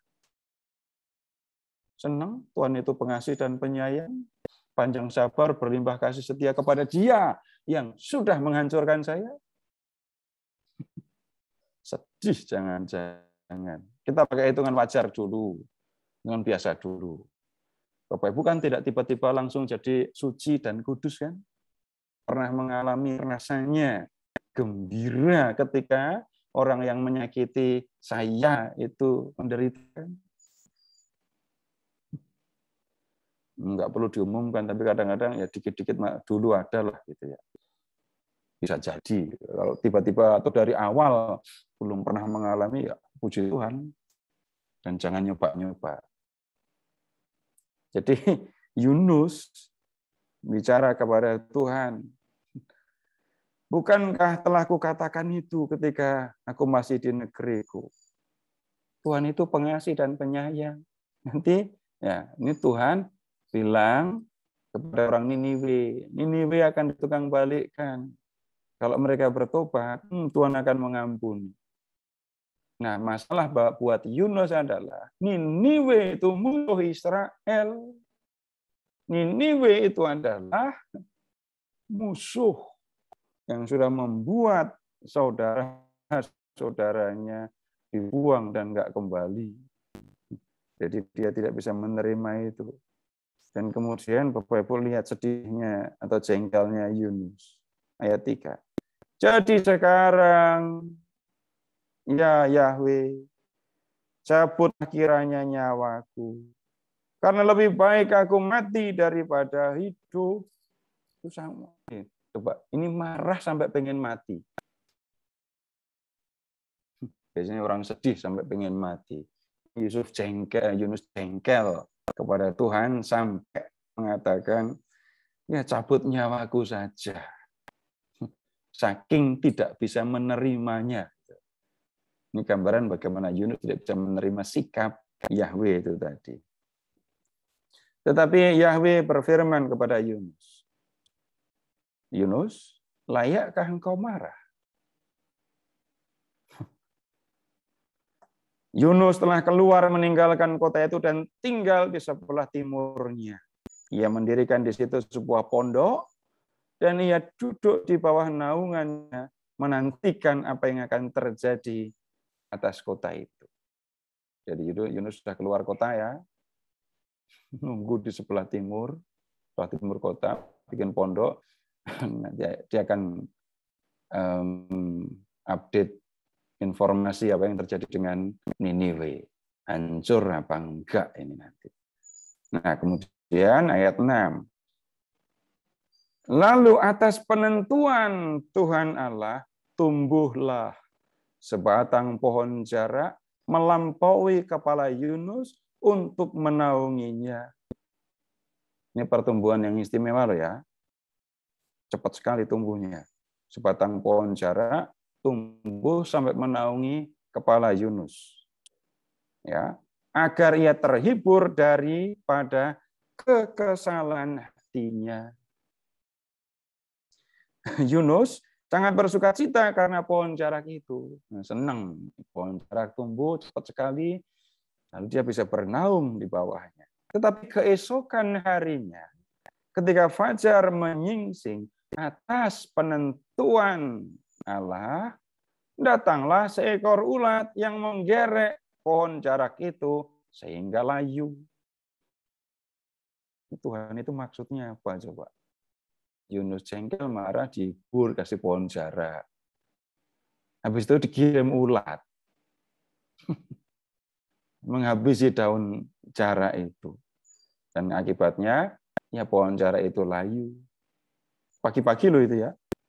Pagi-pagi kok. Ketika fajar menyingsing. Ularnya makannya juga cepat sekali ini pasti. Ayat 8. Segera sesudah matahari terbit, maka atas penentuan Allah, bertiuplah angin timur yang panas terik, sehingga sinar matahari menyakiti kepala Yunus. Jadi daun pohon jarak yang tadinya dipakai untuk bernaung sudah nggak ada lagi, dia kepanasan. Lalu rebahlah ia lesu dan berharap supaya mati. Katanya, lebih baiklah aku mati daripada hidup. Nah, kenapa kok dia pengen mati? Gara-gara pohon jarak itu. Tetapi berfirmanlah Allah kepada Yunus, layakkah engkau marah karena pohon jarak itu? Jawabnya, ini Yunus sekarang jawabnya, selayaknya lah aku marah sampai mati. Gimana? Marah sampai mati. Layak. Jadi Yunus berkata kepada Tuhan, aku layak sampai mati karena pohon jarak ini tadi. Ini marah beneran ini ya. Lalu Allah berfirman di ayat 10, engkau sayang kepada pohon jarak itu, yang untuk sedikit pun engkau tidak berjerih payah, dan yang tidak engkau tumbuhkan. Yang tumbuh dalam satu malam dan binasa dalam satu malam pula.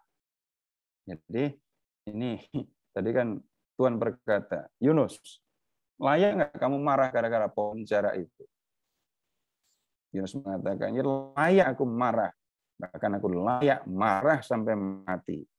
Lalu Tuhan mengatakan, kamu sayang ya sama pohon jara itu. Sehingga kamu marah sekali. Padahal kamu nanam pohon itu. Enggak kan? Kamu tidak menanam pohon itu. Kamu tidak berjerih lelah sedikit pun sehingga pohon jera itu tumbuh. Kamu sayang sama pohon itu. Ketika pohon itu mati, kamu bisa marah sampai gitu. Nah sekarang, lihat bagaimana aku tidak akan sayang kepada Niniwe, kota yang besar itu, yang berpenduduk lebih dari 120.000 orang, yang semuanya tidak tahu membedakan tangan kanan dari tangan kirinya dengan ternak yang sangat banyak. Gimana aku tidak sayang kepada orang Niniwe? Kamu sayang sama pohon jara itu. Jara itu mati, kamu sedih. Padahal kamu tidak membuatnya. Kamu tidak berjerih payah apapun. Sekarang kamu lihat bagaimana sikapku kepada orang Niniwe. 120.000 orang ada di dalam kota. Aku yang membuat mereka. Mereka jahat. Kalau mereka tidak diingatkan, kalau mereka tidak bertobat, mereka binasa semua. Bayangkan perasaanku yang membuatnya ketika negeri itu hancur dan penduduknya mati. Bapak Ibu, cerita berhenti di situ. Kalau Bapak Ibu pengen tahu Yunus bersikap bagaimana, Bapak Ibu tidak akan tahu. Ya ceritanya berhenti di situ kok. Dan tidak ada yang tidak perlu ditambahi. Setelah mendengarkan kata-kata Tuhan itu, Yunus kemudian menangis terseduh-seduh. Sekarang dia memahami apa yang dikehendaki itu. Tidak ada. Jadi kalau ibarat orang bercerita, endingnya seperti ini supaya orang gampang mengingat. Endingnya seperti menyentak pikiran orang gitu. Baik, Bapak Ibu, sampai di sini silahkan kalau ada yang mau disampaikan lebih dulu. Nanti setelah ini saya sampaikan beberapa hal untuk refleksi. Pak Eka mau nanya Pak Eka. Pak Seto, kalau dilihat dari bab 3 tadi itu kan sepertinya kayak seperti ciri-ciri orang Israel gitu. Apakah mungkin ini yang orang Niniwe ini adalah orang Israel utara yang dibuang gitu, yang ditukar dengan orang ke Samaria? Karena dia langsung duduk di atas abu gitu kan. Iya. Ciri-ciri Israel itu gitu. Nah, maka ingat kembali ke awal itu, Pak. Ini cerita yang bikin orang Israel. Maka di awal sudah mengatakan tentang soal novel itu tadi ya. Jadi ciri tentang novel, ini contoh, ini ciri sastra ya. Endingnya dibuat menggantung ini tadi loh, menyentak pikiran lalu seolah-olah habis mengatakan sesuatu yang penting, yang cerita terus pergi gitu. Nah, kemudian nanti kalau di dalam teks itu ya akan kelihatan, loh, ini Yunus itu siapa? Kenapa orang-orang Niniwe pada langsung percaya kepada Allah? Balik lagi, ini dalam arti tertentu apa menyebutnya? Ciri novel tadi loh, Pak. Yang bercerita orang Israel.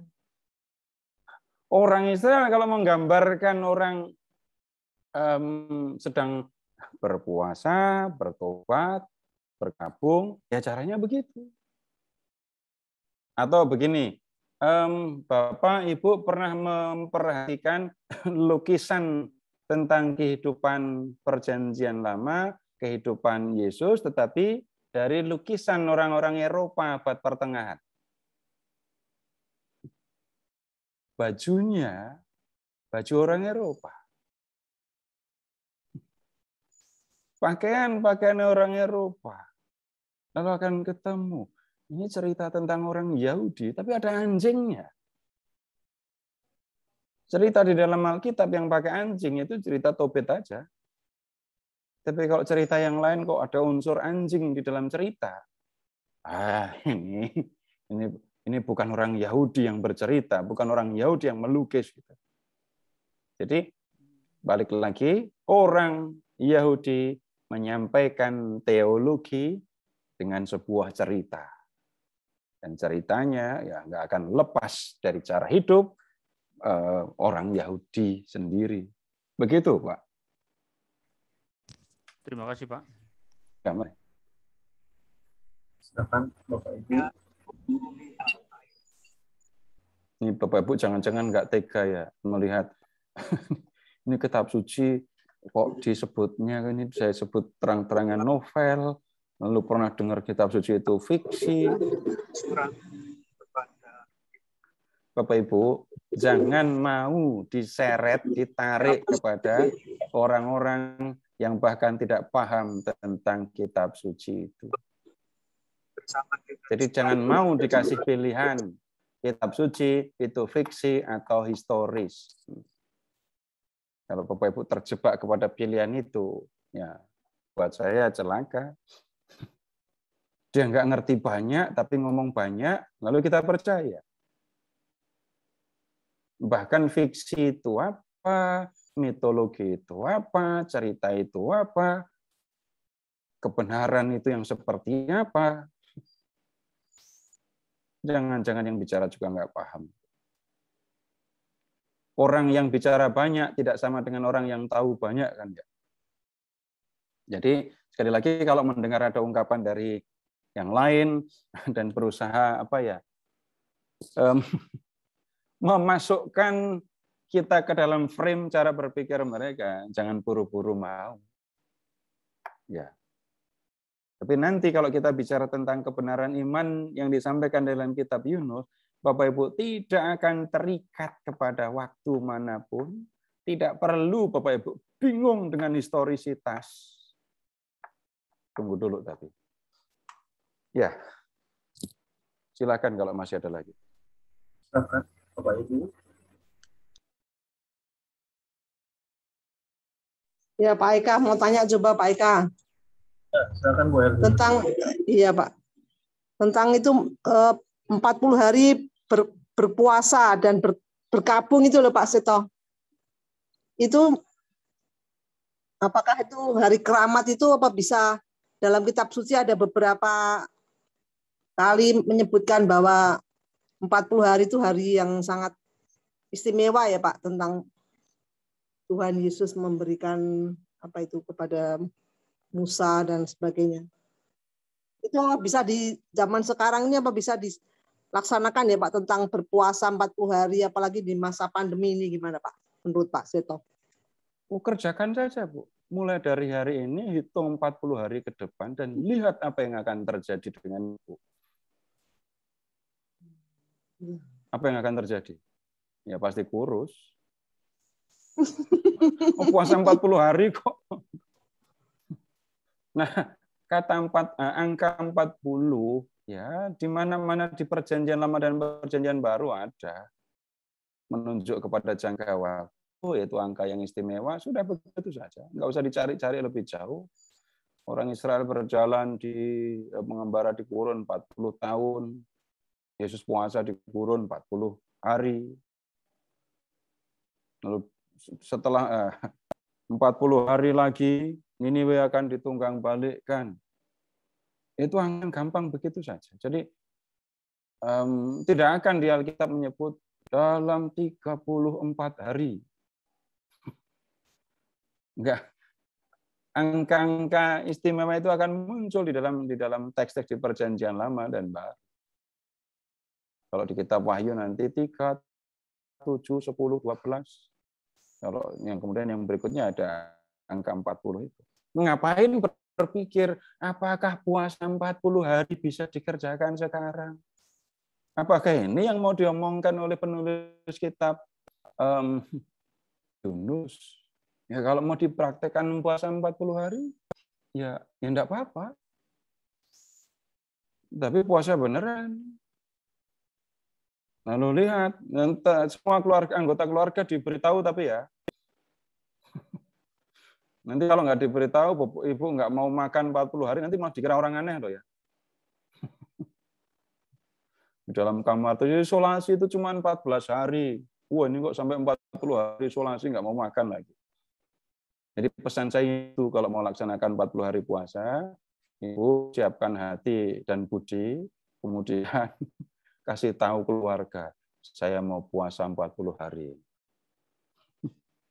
Gitu ya Bu ya? Iya, makasih. Ada yang mau dinasarkan nggak ya Pak? Nggak usah bingung-bingung dengan yang puasa 40 hari kayak gitu. Kalau mau memperhatikan, ya begini saja. Yang disebut Pak Siregar tadi itu. Berpuasa, kalau orang bertobat, mengakui kesalahan, lakukan bukan hanya Tuhan minta ampun.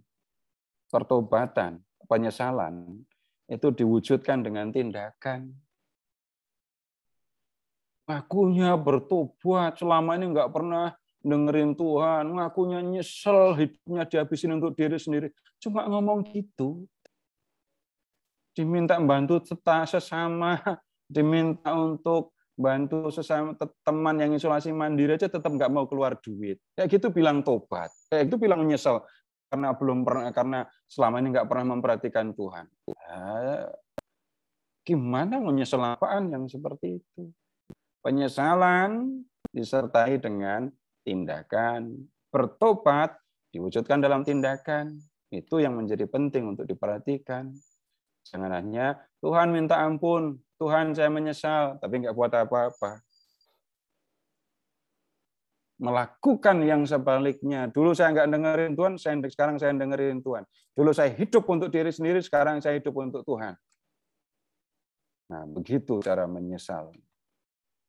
Nah, begitu ya. Baik, sekarang saya akan sampaikan ya beberapa hal yang kita perlu perhatikan. Jadi Bapak Ibu, kitab ini ditulis untuk orang Yahudi. Bapak Ibu bisa mengatakan begini loh. Kitab ini sebenarnya merupakan sebuah kitab yang dalam arti tertentu protes atau menentang apa yang dilakukan oleh Esra dan Nehemia. Benar enggak Allah itu hanya mengasihi orang Israel? Nah, kitab Yunus mengatakan tidak. Allah tidak hanya mengasihi orang Israel. Allah itu, ya, ingat ketika ya Yunus diinterogasi tadi ya, aku takut akan Yahweh yang mempunyai langit, yang menjadikan langit, lautan dan daratan. Yang membuat manusia itu ada, itu Tuhan. Dan Tuhan tidak hanya membuat orang Israel saja. Tuhan menciptakan semua manusia, dan semua manusia dikasihi oleh Tuhan. Sehingga tidak bisa orang Israel mengatakan Allah hanya mengasihi kami saja. Allah juga mengasihi yang lain. Nah, kemudian kenapa Allah kok mengasihi semua orang? Termasuk yang paling jahat ya kepada orang Israel. Yang pertama sudah pasti jelas. Allah yang menciptakan mereka. Kemudian yang kedua, orang Israel memang merasa istimewa di hadapan Allah. Mereka merasa tahu kehendak Allah karena memang Allah berbicara kepada mereka gitu ya. Allah menyatakan diri, menyatakan kehendaknya kepada orang Israel. Ya, mereka mengalami, mereka melihat itu. Tetapi orang-orang di luar Israel, apakah mereka tahu kehendak Allah? Apakah mereka tahu apa yang harus mereka lakukan dan tidak harus mereka lakukan? Dalam kitab ini tadi yang dikatakan, mereka itu bahkan tidak bisa membedakan mana tangan kanan, mana tangan kiri. Wah, ini yang bisa saya tanyain kalau begini ibu-ibu. Yang bisa saya tanyain. Karena ya ibu, menurut saya ibu akan lebih paham. Di antara anak-anak ibu, ya ada yang kuat secara fisik, ada yang lemah secara fisik. Fisiknya lemah. Fisiknya kuat. Nah, kalau ada anak yang lebih kuat dan anak-anak yang ada anak yang lemah, yang lebih Ibu perhatikan, yang kuat atau yang lemah? Jawabnya sebagai Ibu. Yang lemah. Yang lemah toh, Pak. Nah, makanya saya tanya sama Ibu. Bapak-bapak perhatikan jawaban Ibu. Gitu ya. Kemudian yang berikutnya, ini fisik saja Ibu perhatikan begitu ya. Kemudian ada anak-anak yang ini inteleknya kuat, yang lain inteleknya lemah. Mana yang lebih diperhatikan? Nah, yang lemah ini yang akan mendapat perhatian. Iya, yang lemah lah. Ya, kalau mau lebih ekstrem lagi ya, mau lebih ekstrem lagi. Bapak, Ibu, ini perhatikan lagi. Saya mengamati, saya melihat banyak di dalam terjadi ya. Kalau di antara anak-anak itu ada yang cacat. Nggak boleh ngomong cacat. Disabilitas. Padahal mereka sendiri susah ngomong disabilitas gitu ya. Itu kan perhatiannya luar biasa kan untuk yang disabilitas ini kan. Itu pakai hitungan wajar. Makanya saya ngomong keibuan ini. Ya, contoh yang nggak benar itu kan ya anak yang kayak gitu disembunyikan biar nggak ketahuan supaya keluarga kita tetap tampak baik di mata orang lain, ya itu buat saya urusan lain.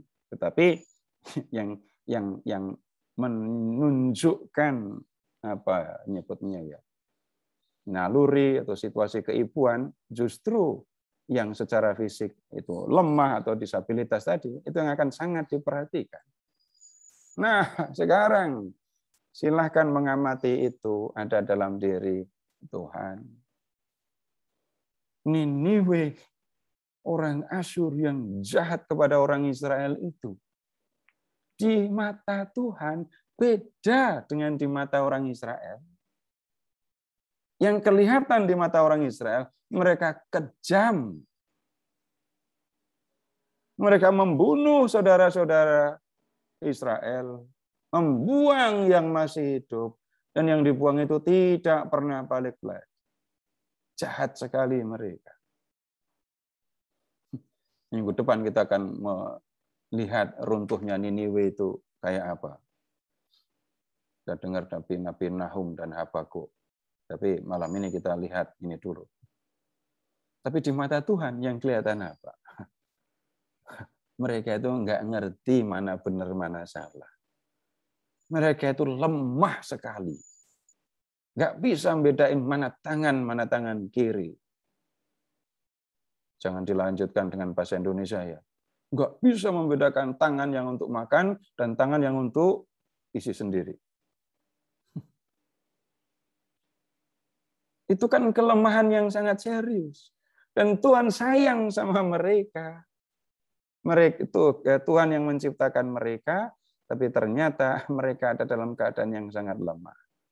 Tuhan tidak ingin mereka dihancurkan, tapi Tuhan ingin supaya mereka menjadi baik.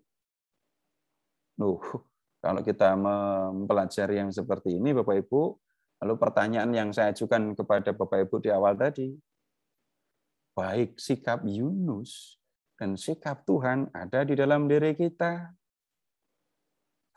Ketika saya masih bergembira, ketika orang yang menyakiti saya celaka.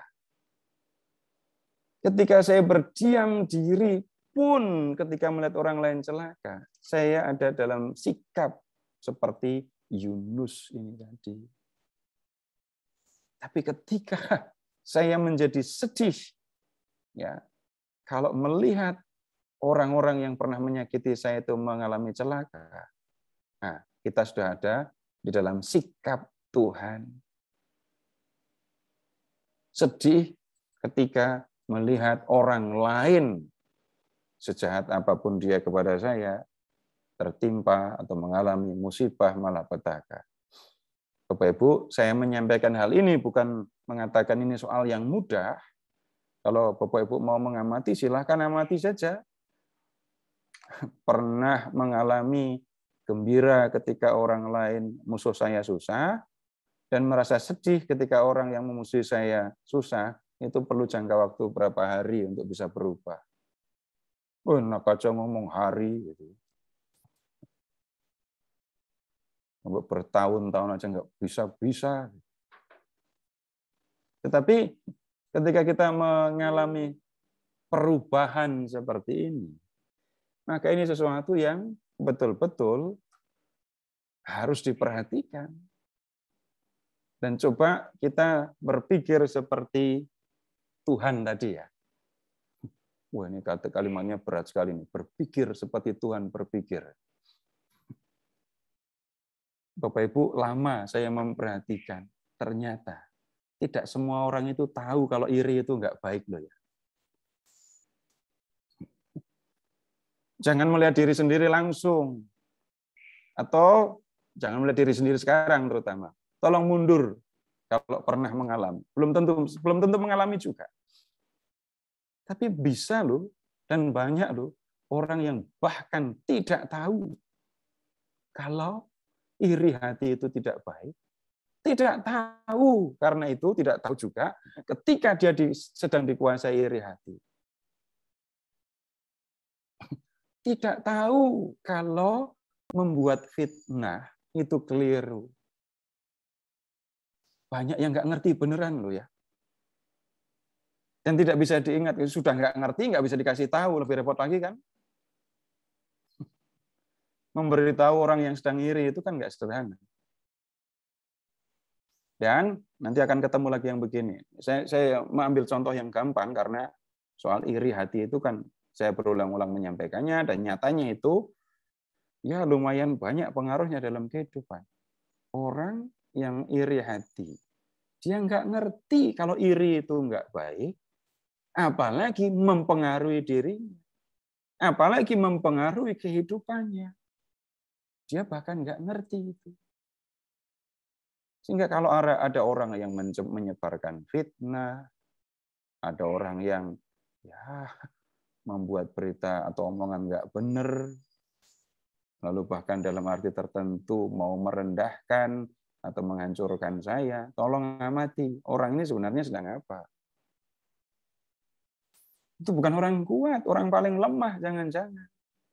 Nah, kalau kita mengamati sisi seperti yang dilihat Tuhan ini tadi, Bapak Ibu, maka kita akan lebih gampang, lebih ya. Saya tidak akan mengatakan, yes, dalam sekejap lalu berubah. Untuk memahami orang lain, untuk tidak gampang menaruh dendam, marah kepada orang lain. Orang lain iri kepada saya, memfitnah saya. Kalau saya tahu dengan cara seperti ini tadi, maka saya tidak akan balik memfitnah. Saya tidak akan melakukan pembalasan dengan melakukan fitnah balik. Dia memfitnah saya cuma di WA group lingkungan. Saya akan buat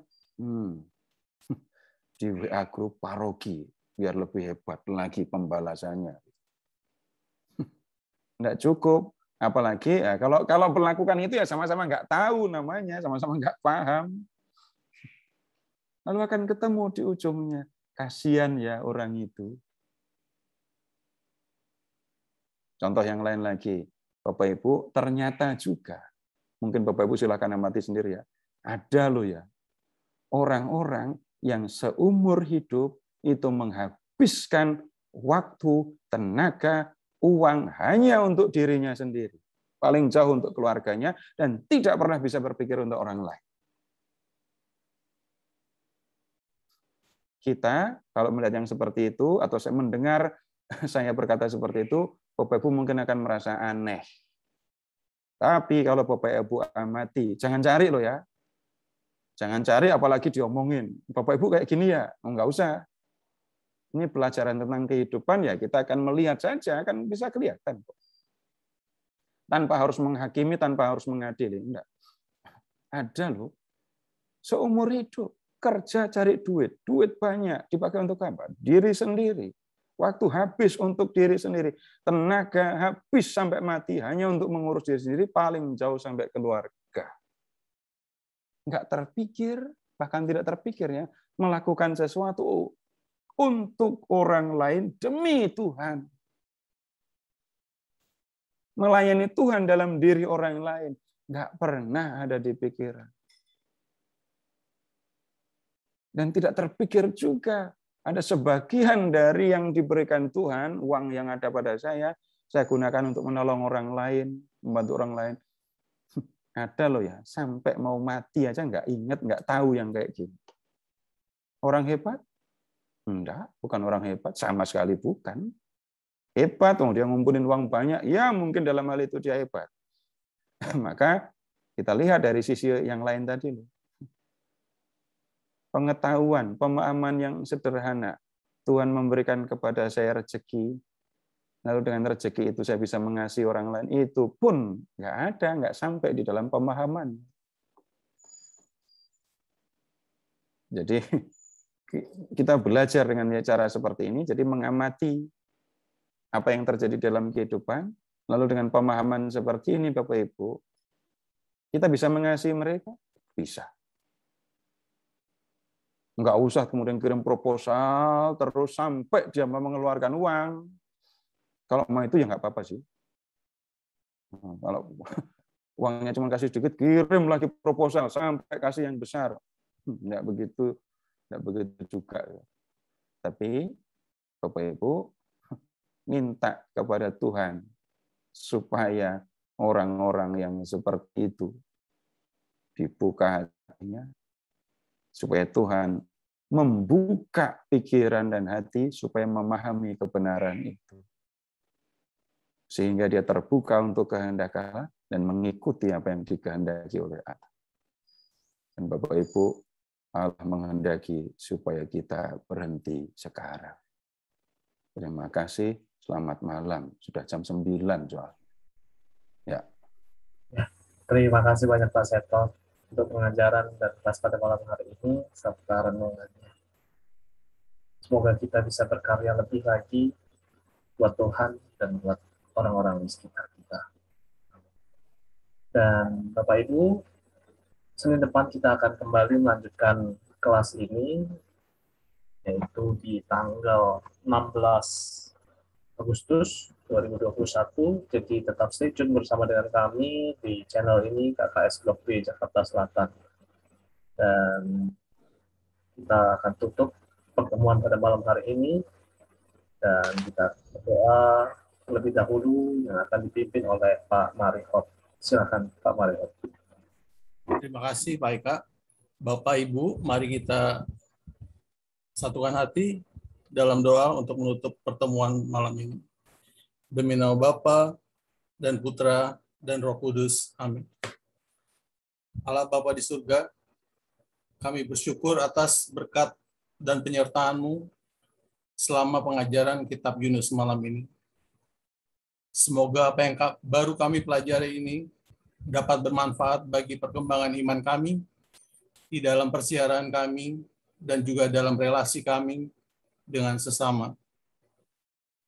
Kami juga berharap semoga pengetahuan yang kami peroleh malam ini tidak membuat kami sombong dan merasa lebih tahu dari yang lain, tapi justru memotivasi kami untuk terus selalu berusaha mengungkap misteri firman-Mu yang antara lain dinyatakan melalui kisah Nabi Yunus ini. Bapa, kami mohon ampun atas segala kekurangan dan kelalaian yang kami lakukan selama pengajaran tadi. Bapa, malam ini kami sangat bersyukur dan mohon berkat kesejahteraan dan kesehatan bagi Pak Seto yang telah membantu kami untuk memahami firman-Mu, dan kepada seluruh tim panitia yang dengan rendah hati telah menyiapkan segala sesuatunya dan menjadi pelayan bagi kami semua. Ya Bapa, semuanya ini kami mohonkan melalui perantaraan Yesus Kristus, Tuhan dan pengantara kami. Kemuliaan kepada Bapa dan Putra dan Roh Kudus, seperti pada permulaan, sekarang, dan sepanjang segala abad. Amin. Demi nama Bapa dan Putra dan Roh Kudus. Amin. Matur nuwun Pak Seto. Terima kasih Pak Seto. Terima kasih Pak Seto. Terima kasih Pak Eka. Malam. Untuk cerita Sehat itu selalu. Pak Seto. Terima kasih, Pak. Iya, terima kasih. Saya pamit ya. Selamat malam. Terima kasih.